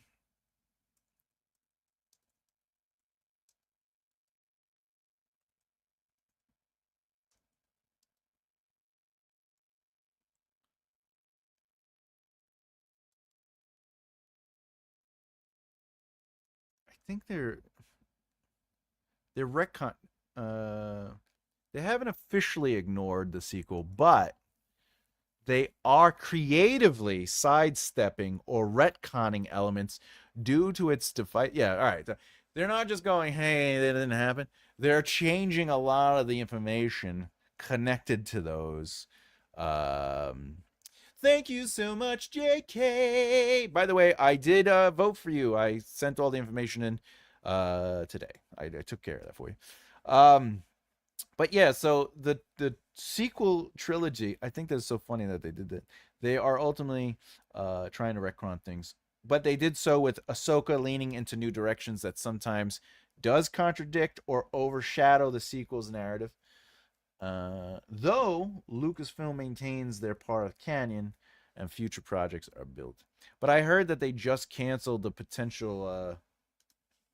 Did they cancel the new Ray Star Wars trilogy? The Ray Skywalker. So stupid. There, because of scheduling shifts, the development for the next few years is stalled or uncertain. However, The Mandalorian and Grogu. That show was so good, The Mandalorian. Oh, they're working on a new Jedi Order movie. Oh, that's what the race guy. I really hope they take away her stupid last name, Skywalker. Come on. Anyway, there you go.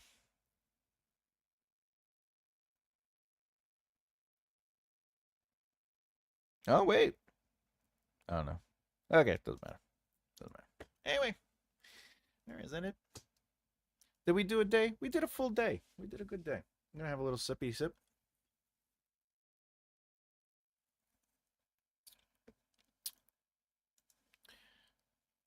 The Mangle, is that that's who's directing it, right?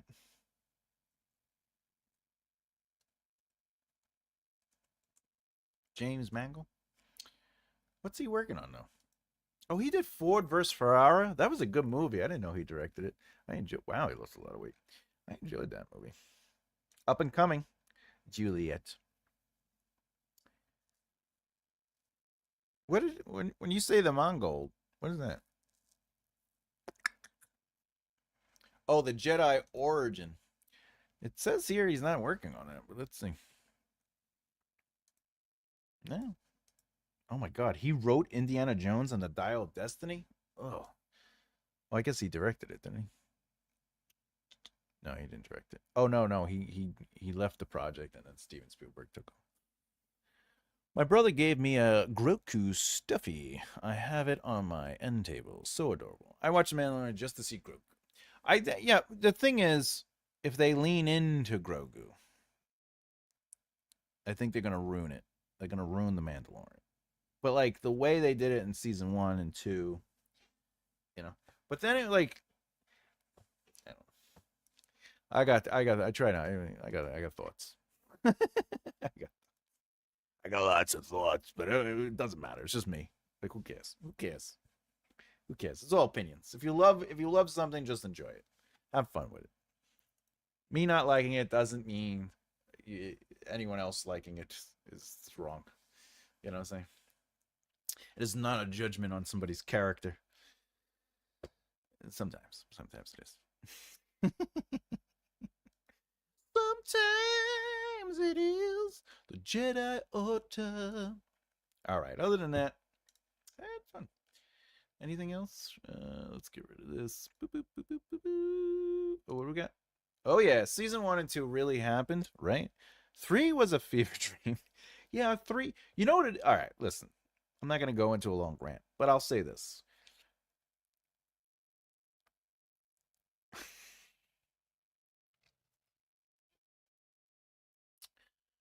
Uh, the Boba Fett show should have been amazing, and it just wasn't. And why? Is because first of all, they were like, let's take Boba Fett and not make him Boba Fett. Let's just make him a pacifist and somebody who's trying to, I don't know, run a city. But then, like 3 episodes of Boba Fett is about the Mandalorian. We're not even with Boba Fett. We're hanging out with the Mandalorian as he learns how to use the sword. Yeah, exactly. It's Mandalorian season 2.5. But then when we get back to season 3 with the Mandalorian, spoiler alert, they turn it, it's not about the Mandalorian. It's about, and by the way, I like the character, but the Mandalorian season 3. The can't remember her name, and I hate that I can't remember her name. There's a fourth season? They're working on a fourth season, it says. What's her name? What's her name? And Jack Black being in the third season. Like, come on. So stupid. So stupid. But what's her name? Why can't I remember her name? Um Bo Katan. Bo Katan. I love Bo Katan as a character, especially from the Clone Wars and everything, like the animated Clone Wars. But the show was about her. Like, why call it the man? Just give her her own show. Yeah, I would watch the hell out of Bo Katan show. You know what I'm saying? But like, uh, that's the thing. You can't be like, hey, we're gonna do a Luke Skywalker show, by the way. Uh,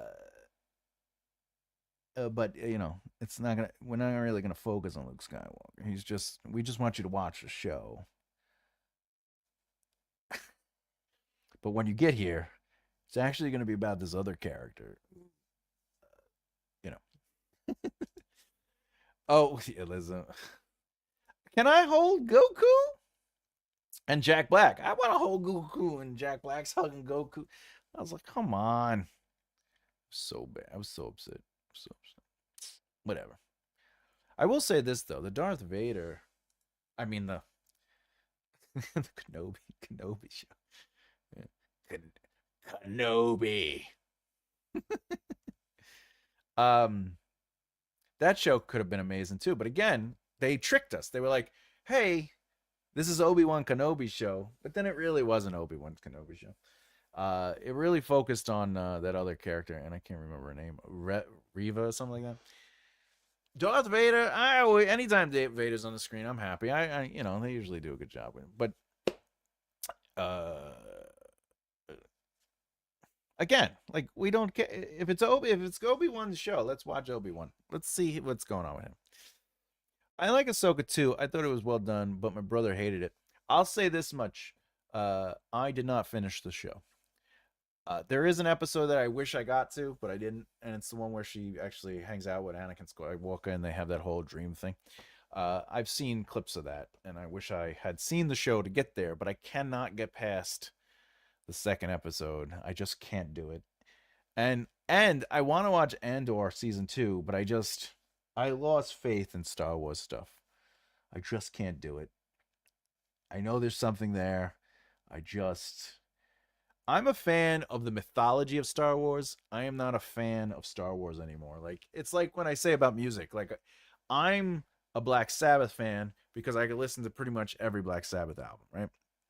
But I'm no longer an Iron Maiden fan because I only like 3 of the 30 albums that Iron Maiden released, It's the same thing with Megadeth. But Dream Theater, I love every album, not every album, but I love the majority of songs on the majority of their albums. Therefore, I am a Dream Theater fan. So it's the same thing with Star Wars. I am not. They've made so much Star Wars that I do not like the majority of Star Wars. Therefore, I am not a Star Wars fan. I cannot consider myself a Star Wars fan because I don't like the majority of the stuff that's out there. But I do love the mythology of Star Wars. Have you seen the? Oh, of course, yeah. Clone Wars, start to finish, except for the first couple episodes, start to finish are fantastic. Ahsoka comes from that show, becomes a fantastic character.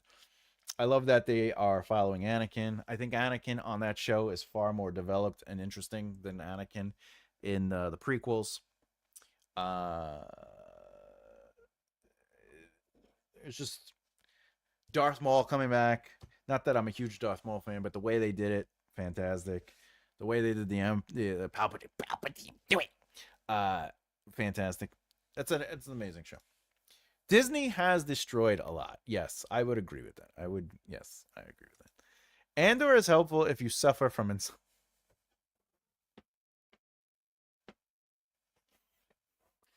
I do not disagree with you. It is all right. Look, I had this conversation with a friend the other day actually about how I just don't like slow stuff. I don't mind slow pace because remember, pace is the speed at which information is presented to the reader, or in this case, the audience.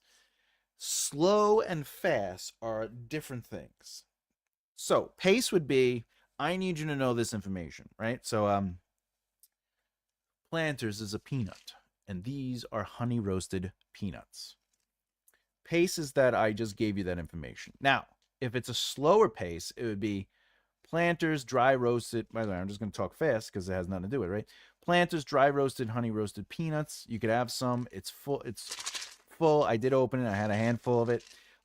These are delicious. They're some of my favorite. That's slow pace. Fast pace is Planters honey roasted peanuts.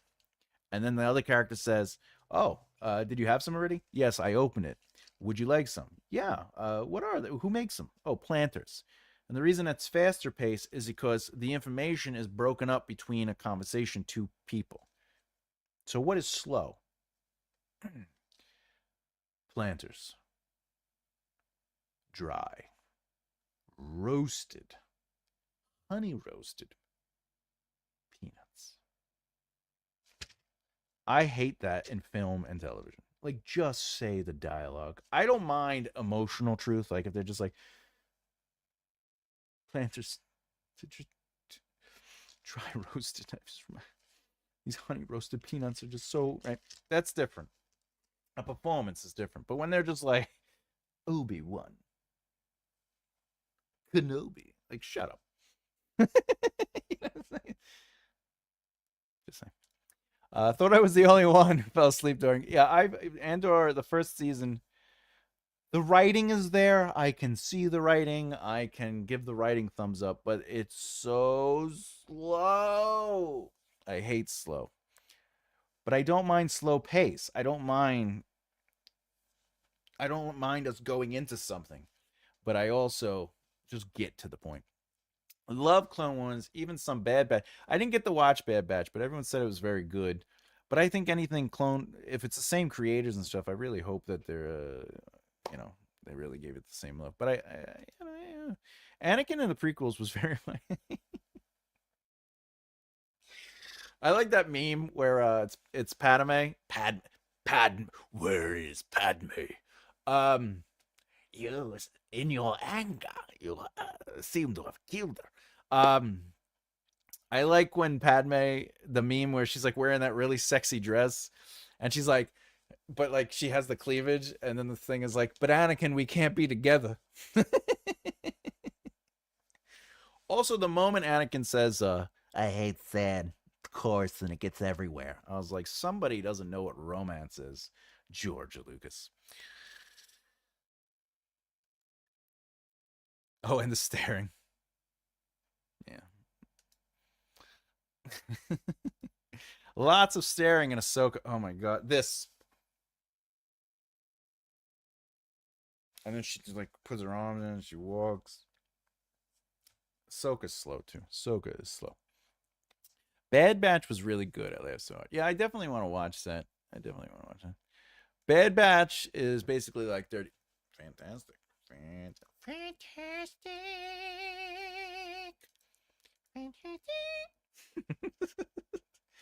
I think they only did one season, right? Bad Batch. Bad Batch. How many seasons did they do? Oh, they did three? 47 episodes. Yeah, they did three. They three seasons. Nice. It had to have been good, right? It's not like they make three movies that were terrible if it wasn't. All right. Yeah.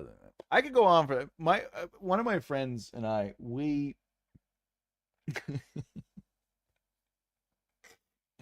had seen the Last Jedi, but like separately, you know. And then like we came home, and anyway, we started talking about it, and we're like, we both at the same, basically at the same time. We're like, I don't want to talk about it, but I saw the Last Jedi, and he's like, yeah, I saw the Last Jedi. We can't talk about it. We were up until like 5 in the morning, just tearing that movie apart. We were trying to find reasons to defend it, but we every time we tried to go down the whole like the path of defense, we were just like, what, because again, as a writer, because he's a writer too. As a writer, you're trying to make sense of things, and you want to be like, analyzing it as a writer. But like as you're analyzing, you're realizing how terrible it is, and how bad something is and how something isn't working. And then, we're not even talking about, when they're in the red room and people are falling on the ground, they haven't even been hit. I know the force exists, but she's not using the force. Or like people are waiting to get into look, just take them out of the frame. Just tighten the frame. Just tighten the frame. It's like Batman, Dark Knight Rises. We don't need to see Batman beating up people when not even touching them. You know what I'm saying? And it seems like they didn't want to train Rosario Dawson how to fight. Oh. Well, she's technically using a saber. But yeah, we went on for hours and hours just. And I'll say this. Mary Poppins is not a Jedi. All right? And if Leia is going to marry Poppins a moment, could it at least be cool? That's what I'm saying.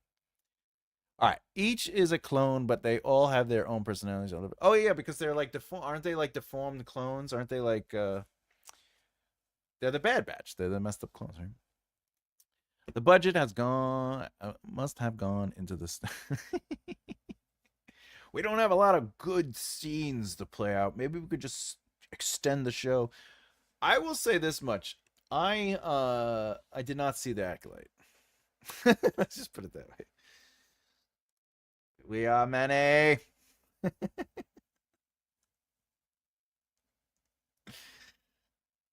What is it? We are many scenes.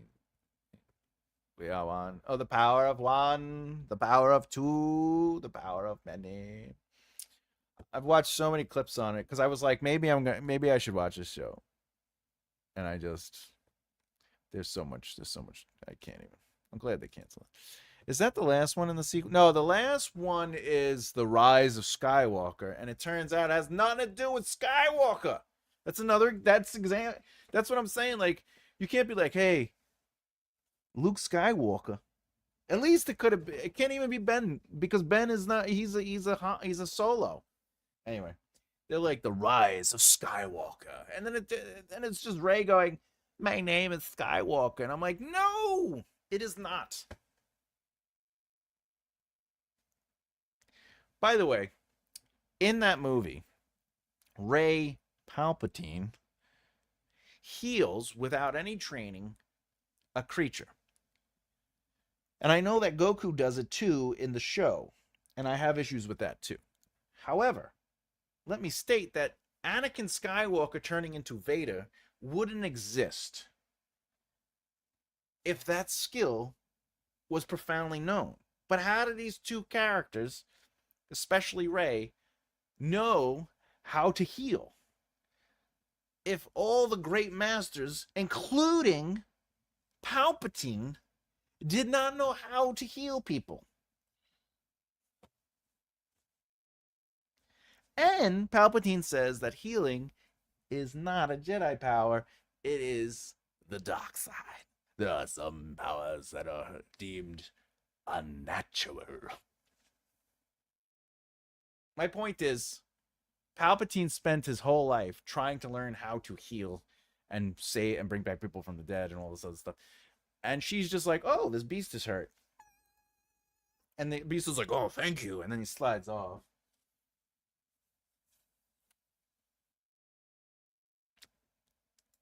I don't have any thoughts on it. Two villains in Ahsoka were the best part. Oh, well, yeah, not the Night Sisters.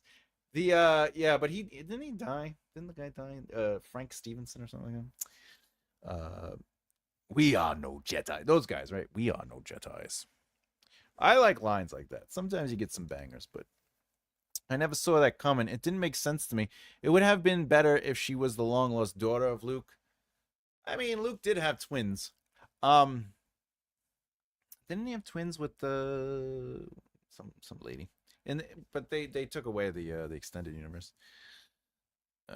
Oh yeah, they recast them with the Hound from the Game of Thrones. Um, yeah, like would have really made sense if uh they didn't make those movies.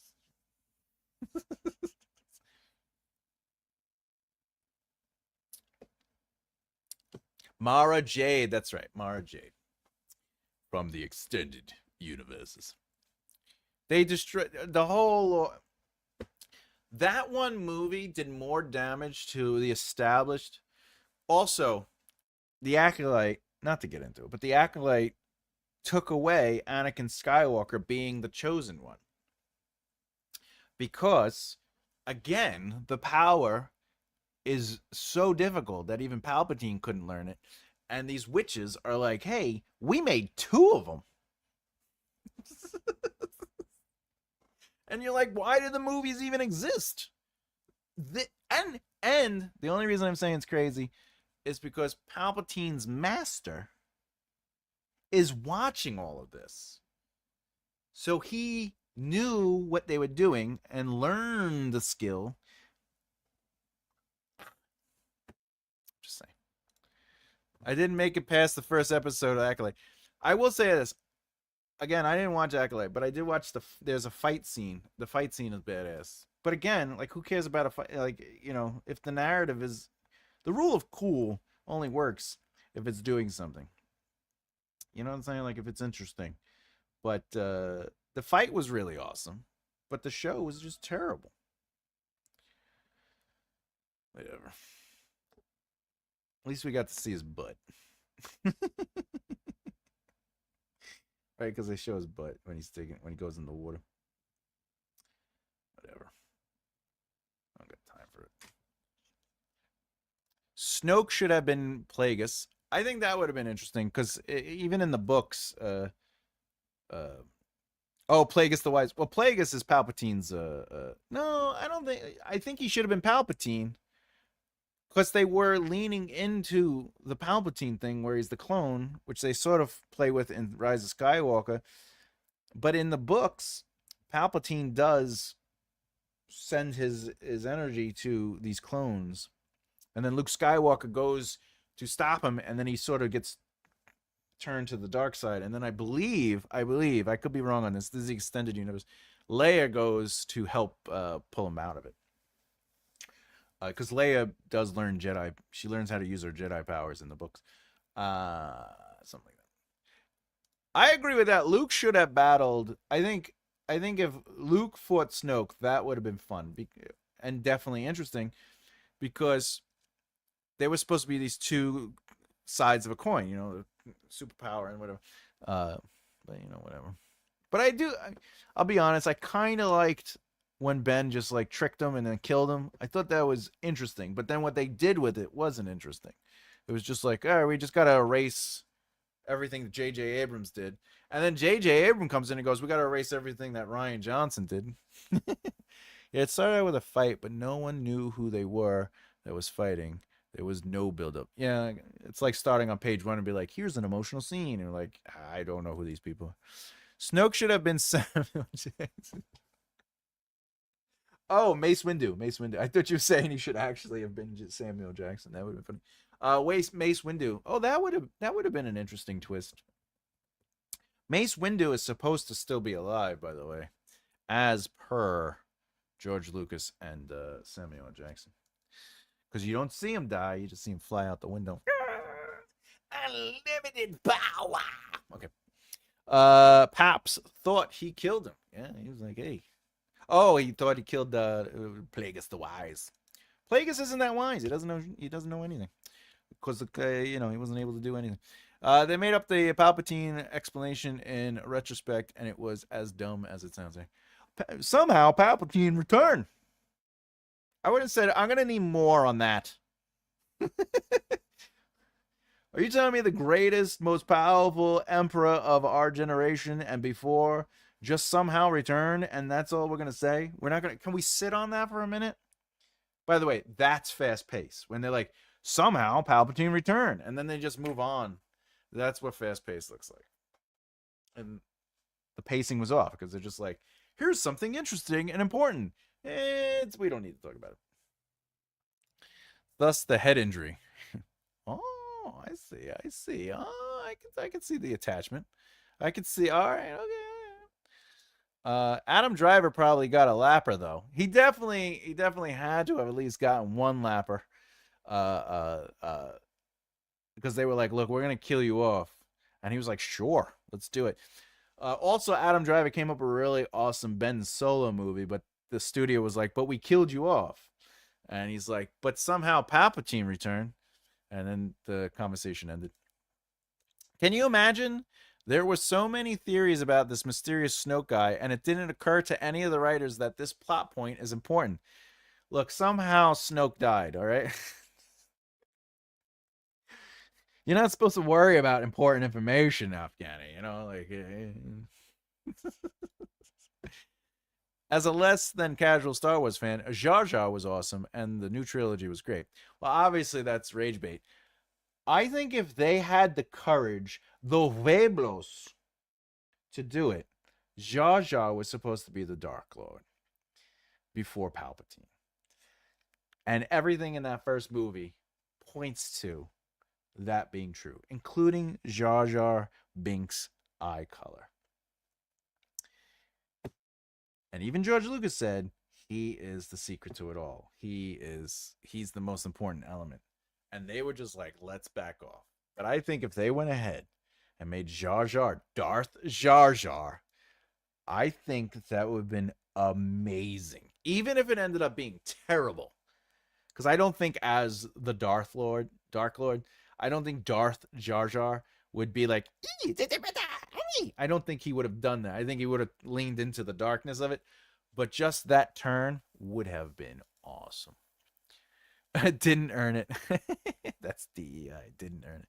That's funny. I had all the episode 1 Pepsi cans, and they exploded one summer day all over my wall during a heat wave. I mean, that's fair. They had to have done something because the movie didn't. The only thing good about that first movie is the introduction of Darth Maul and that whole Duel of the Fates.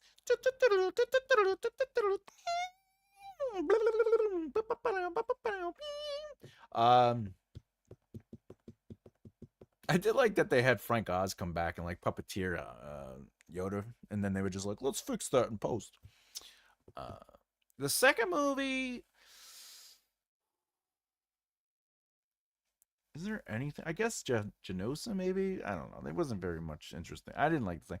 The third one I only liked because the kid's like, Master Skywalker, and then he's like, and then he kills all the kids, but we don't get to see it. But that part I like. I like that they went all in with Darth Vader at the end, and they didn't sugarcoat it. They were like, "Listen, Darth Vader is not a good guy." Like I think if they cook, I like that they went all in. The game was fun, but this, I'm like, why is this a 30-minute? What is going on here? And he's like, "Hey, I won, guys," and they're like, "Great, we're gonna buy you." What? What is this? I don't understand. What are you, some sort of Jedi or something? The credits will be fine. No, the credits won't be fine. The credits will be fine. What are you doing? Hey, it's Annie. By the way, Anakin kills that guy in the comic book. Doesn't he, right? Doesn't Anakin kill Darth? Darth Vader goes back and kills his comics, right? Doesn't he?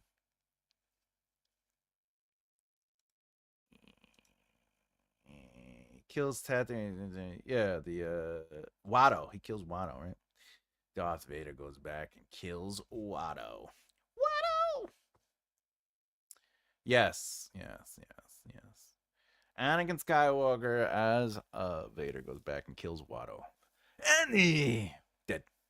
I've been listening to the guy when I do my stories. That's awesome, Hannah Hard. Welcome to the show.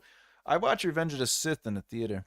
Did you enjoy it? Did you enjoy the theater experience? Because again, we didn't really get to enjoy well, you get to see when they get re-released, but for the first time, I don't know. I don't read comics. Yeah, I just read that he was like, "Let's go kill him." Vader was the dark side. I seen episode 1 in the theater 6 times. Oh, you were 16 years old? Oh yeah. Wow, it wasn't that long ago. Return of the 16 years since return. Cut me some slack.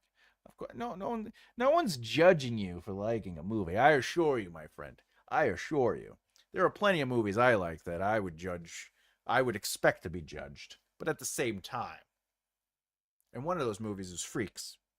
Great movie. Keanu Reeves is Dog Boy on there. They have a frogman who is just somebody dressed in a frog suit. Not an actual frog suit, but he's a frog man. He's Scuba Doo. Scuba Doo. And then Winters is in it. What is his name?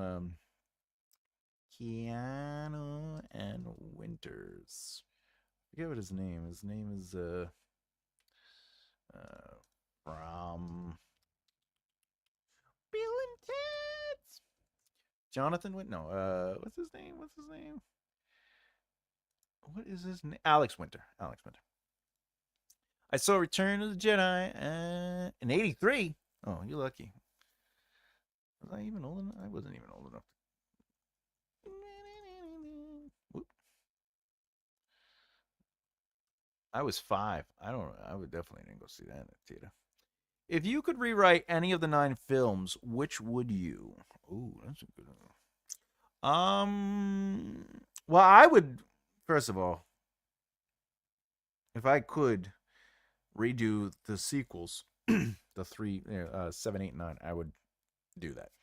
But if I had to take the 6 films I think are connected to George Lucas's spirit, to what he cared about, I think the movie I would rewrite the most is the second one. I think the second one needs some work. And not just because I hate sand. Sand gets everywhere. It's coarse. It gets everywhere. Not because I would lean into the love story a little bit more. I would try to earn, because first of all, she's like 8 years older than him, right? Age difference between Padme and Anakin. It's supposed to be, yeah. There's a 5 years age difference. So he's 9 when he's already like, and then she's 14, right? And then when they meet again, he's 19, she's 24, I guess. But she's also had this, I don't know. I probably would have adjusted that a little bit. But none of the others was too young to get into. Oh, I see. That song was good, except when Anakin at 10-year-old told Padme, yeah, that he would, I'm going to marry you one day. I found that it's a very weird. He's 9, and she's like, I'm a senator. I'm the queen, Padme, and it was so nice that a 9-year-old you just wants to marry me, right? And then they're like, we're gonna take him, and she's like, oh yeah. But then they don't talk. They don't talk for years, for 10 years, because he's 19 when they meet again, and then they're just like, hey. Close in age to make it yeah, closer in age definitely would make it less, maybe if he was like, I understand that he has to be 9 though, but maybe don't have them meet when he's 9. You know what I'm saying? Like, maybe he doesn't meet Padme in the first movie. You know what I'm saying? You know what I'm saying? Maybe they meet when he's 19 and she's 24 now. No, there's no issue with it. You know, I don't mind the girl being older in that scenario, but 1924, I can get by. But maybe meet in the first one. I'm just saying. Eight would be a good choice. 7, 8, and 9 would be the right choice. I'd rewrite 7 into something else entirely with different characters, and that would be, well, that's fair. I would say this: if I were to believe that 7, 8, and 9 was part of the Lucas canon, which it is not, because they ignored him, they were like, no. Uh, uh, 7 would follow the original characters. I would not bring in new characters. I would end their story. If I was to bring in anyone, I would bring in like a Ben Solo, but I would also bring in the daughter, because there's another one. I would, you know what? I wouldn't. This is the thing. I have no issue with Rey Skywalker or Rey Palpatine. But I think they should have made her own movie. I don't think she should have been a part of the Skywalker, because they had to shoehorn her in as a Skywalker. You know what I'm saying?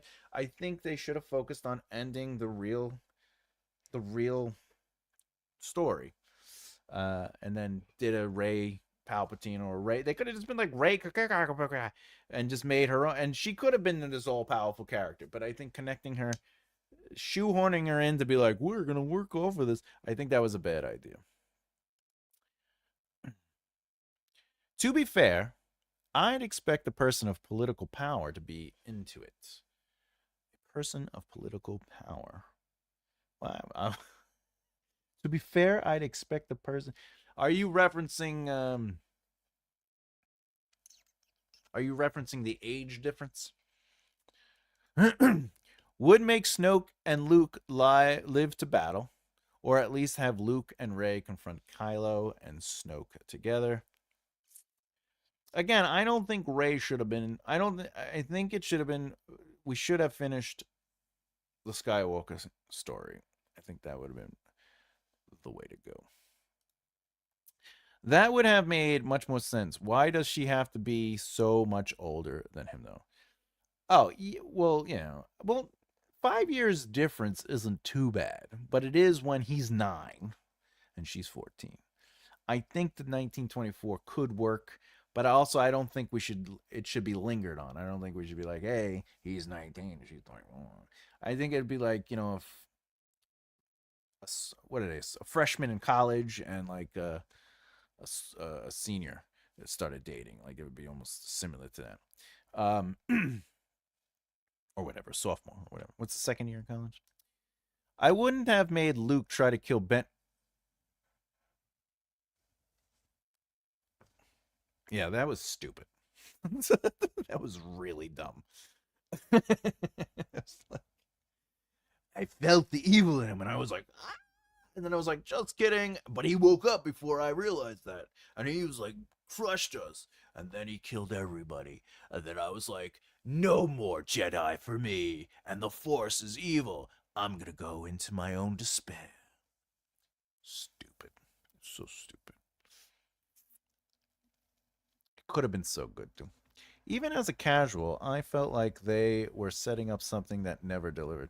Well, that is, they did not deliver on what because JJ worked out the trilogy with Kennedy, and they were going to get 3 different directors for the films, but JJ started off, and then Ryan came in and said, I want to try something, and just ignored JJ's notes and did what he wanted.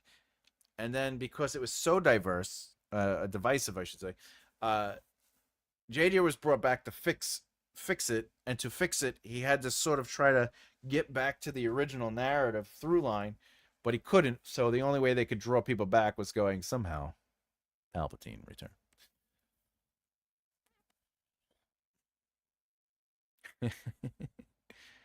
Yes, 100%. I agree. Without training, and by the way, some people say, "Well, Luke didn't have training." Let me put it into perspective. Luke is walking around the farm, buys the droids. The droids take off. He heads out to find the droids. Gets attacked by sand people. Ben Kenobi shows up. This part is a little fast where Ben Kenobi sits him down and goes, oh, yes, that's me, right? And then when they're in the hut, he goes, your father and I fought in the Clone Wars. Oh, that reminds me. He wanted me to give you this lightsaber. I get it. They didn't know. He didn't know the full story. It was a one-off. That felt really fast where they're just like, he wanted you to have this. And then he turns it on. It's like, pfft. There's no way he's ever seen a saber at that point. He's just like, oh, cool. And then he's like, you should come with me to help me find the princess. And he's like, I can't do that. I have the farm to do. Right? Still hasn't learned the Jedi powers yet. Goes back, his aunt is dead, and his uncle.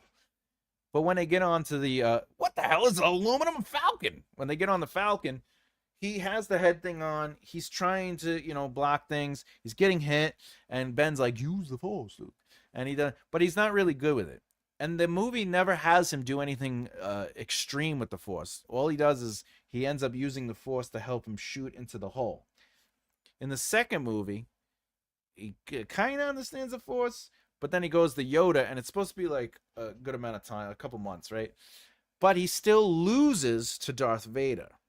So I don't think Luke is accomplishing what people say he's accomplishing and going, well, Luke did it.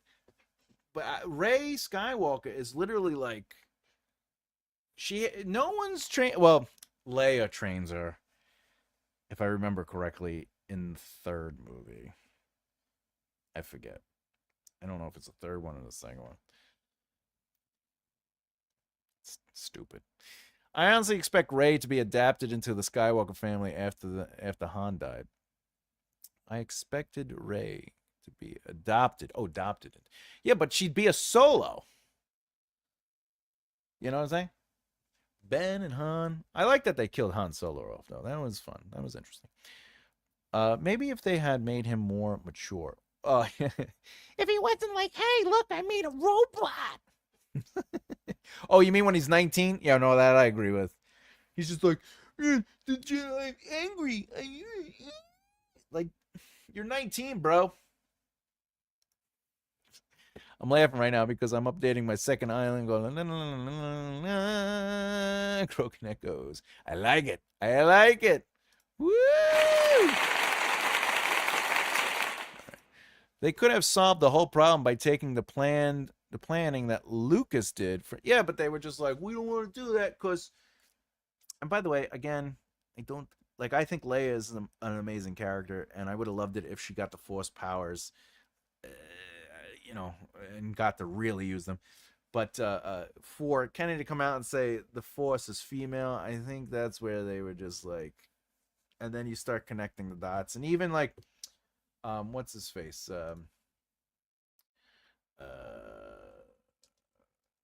What is his name? Finn. The way they marketed Finn, if they went that way, would have been amazing. I think having the stormtrooper go from a stormtrooper to a Jedi would have been interesting. And Rey could also still be the Jedi, but they just made him a bumbling fool directly. He wasn't. Anyway, I think they could have did more with Rey too. But yeah, they were like, no, we just want to make our own thing, and that's the thing about when someone comes in to take over, and they have an idea like, oh, I want this thing, and studios are like, we're not interested in your thing, but you're good enough to work on this other thing, this other IP, and then they're like, okay, you know what we'll do? We'll make this IP the thing we wanted to do originally, and they don't honor what was originally created. They just do whatever they want. Cannon says that Ben Solo didn't know he was related to Vader. He found out with everyone else when Leia's connection to Vader got leaked to the. I guess that could make sense too, because like they would want to hide that, but Ben Solo is technically an amalgamation of other characters. The whole aim of the sequels is to erase. Yeah, that was all they wanted. They were like, George is great, but now we own it, and we're just going to do whatever we want. But we're going to use what came before and just be like, ah! Oh, the Timo replica. It's funny. But how did Luke learn to pull the saber to himself? Well, he struggled with it. Remember, he struggled. He was like, and he couldn't do it. And then that's the thing. There was failure, success. Right? He tried to do it. It didn't work. He got frustrated, and then he closed his eyes, and then he just, right? But he wasn't using the Force. Let's put it this way. The Return of the Jedi, he uses the Force. In Empire, he's learning the Force. In A New Hope, he learns about the Force. And it's those stages that I think makes it work. Finn and Rey should have both got trained. Yeah, like in the second movie. But in the first one, they should have been like, oh, we have these powers, but what are they? And they should have been making mistakes with those powers. But I mean, Rey Skywalker is like, let's use this ship. And then they go, and not only does she know everything about ships, and she could fly ships, and she's pretty. I don't care. Right. When I watched the movie, I thought this would be about Finn, and then out of nowhere, he becomes unimportant, completely unimportant, and we go back to the same plot that was already done, but worse. Yeah. Also, just pulling something also just pulling something is not that complicated. It's different than Rey going head to head with a skilled Jedi. And people are like, "Oh, but Ben, he was hurt. He was wounded. He got hurt. So that's why he lost again." No, Rey was supposed to be a Jedi too, and somehow he lost. Rey, I mean not Rey, Finn lost to Kylo. Same scenario, right? But somehow Rey was able to. I think they should have all lost. I think it should have been a situation where they all had to retreat. They something disrupted them. The planet was blowing up anyway. Whatever the case, I think none of them should have won. Kylo was hurt, so I'm saying it would have been fair. But I don't know. I could get into this all day. He wasn't a Mary Sue. Yeah, Luke definitely is not a Mary Sue. He made mistakes. He failed. He the consequence of stopping the training with Yoda to go save his friends did not save it. It did not lead to saving his friends. It led to him learning the truth that his father was Vader. It led to him losing his hand. It led to him realizing that Leia was his sister and they made out. All right. Rey never made mistakes. She picked up the saber and immediately, not only could she, I'm getting frustrated because I'm thinking about it. Not only could she use the saber instantly, which by the way takes a lot of training. She is able to keep Kylo Ren from going into her head. Kylo Ren, of all people, from going in her head. At least Snoke was able to fucking do something to her. Imagine he's like, and she's like, no, you can't do that. I would have literally left. I just never understood how he would even know he could do that. It's it's not that it wasn't that he didn't know how to do it. You have to remember he had been speaking with Ben. So Kenobi chronologically is with Luke the entire time spiritually. So and I know, saying you got to read the books in the book version of the movie, they kind of go into that. But there are books that explore that. But Kenobi couldn't train him beyond a certain point, and that's why Kenobi in the film says you got to go find Yoda on Dagobah. Uh, so that's the canon of it. So it wasn't that Luke didn't have any training between the first and second movie. You have to remember a lot of time went by. Yeah, I guess you could say it was off-screen training basically. And it was way too far from him to be able to reach it unless he had been dizzy from. Well, he was using the Force. But more importantly, time had passed between the first two movies, and he definitely was training. They wanted to. That's how you show the movement of time. He did not master the Force, but he started being able to use the Force somewhat. But he did not use the Force fully to the point where he couldn't even lift the plane. He was having trouble focusing when he was training with Yoda.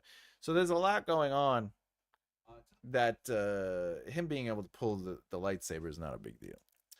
And then Yoda tells Luke that Rey already knows everything and could even teach him. Oh, yeah. Oh, God. What? No, what did we do? She is the Grand Master. So stupid. So oh, God. Star Wars lost me. They lost a lot of my face. It's a lot of assumptions to me. That's fine. That's okay. Uh, that's the thing. We're all allowed to look and understand things differently. And, in writing, though, you can have a sequel, and to show the movement of time, you show the characters slightly ahead or further ahead in who they were at the end of it. Because, again, if you end a story and then the next story takes place 2 years later, and the character is identical to the character that ended the story, and you're trying to show growth, it would be weird that they didn't develop nothing. Because again, Luke Skywalker was also in the process of being a part of the rebellion. He's working with people. He's trying to study the Force as best he could. All these other things are going on. So you have to show that kind of growth. But they didn't show it to where he was perfect. They showed it that he was starting to be able to, feel it and access it. Is all I'm saying. Not to be, it's all right. You don't let that push back on it. I get it. There was a moment in episode 8 where I went, this could be interesting. And then they threw it down the drain too when Rey was pulled into the hole by the dark side of. Oh yeah, yeah. I think, if they stuck with she's nobody and didn't connect it to Palpatine, I think it really could have explored something interesting where she is nothing. She's in the middle of dark and good and all these other things. But there was a lot of potential. Let's put it that way. But I don't think they leaned into it or did it. I was not happy with it. Oh, shit. It's 4:20. All right. My friends, I got to get going. I got to eat something, and then I got to get ready. I have a session at 7. But with that, I had a lot of fun. I'm glad we got to talk about this. But other than that, hey everybody, I'll see you tomorrow, 2 p.m. Eastern Standard Time. Bye, Kenny, Mr. Murdoch. To everybody. Oh, I think they meant for her to be nobody, but yeah, they definitely changed. All right, everyone. I'll see you later, Ro. Bye, everybody. Much love. I'm Thomas J. Bellezza, and as always, keep developing those. All right, my son.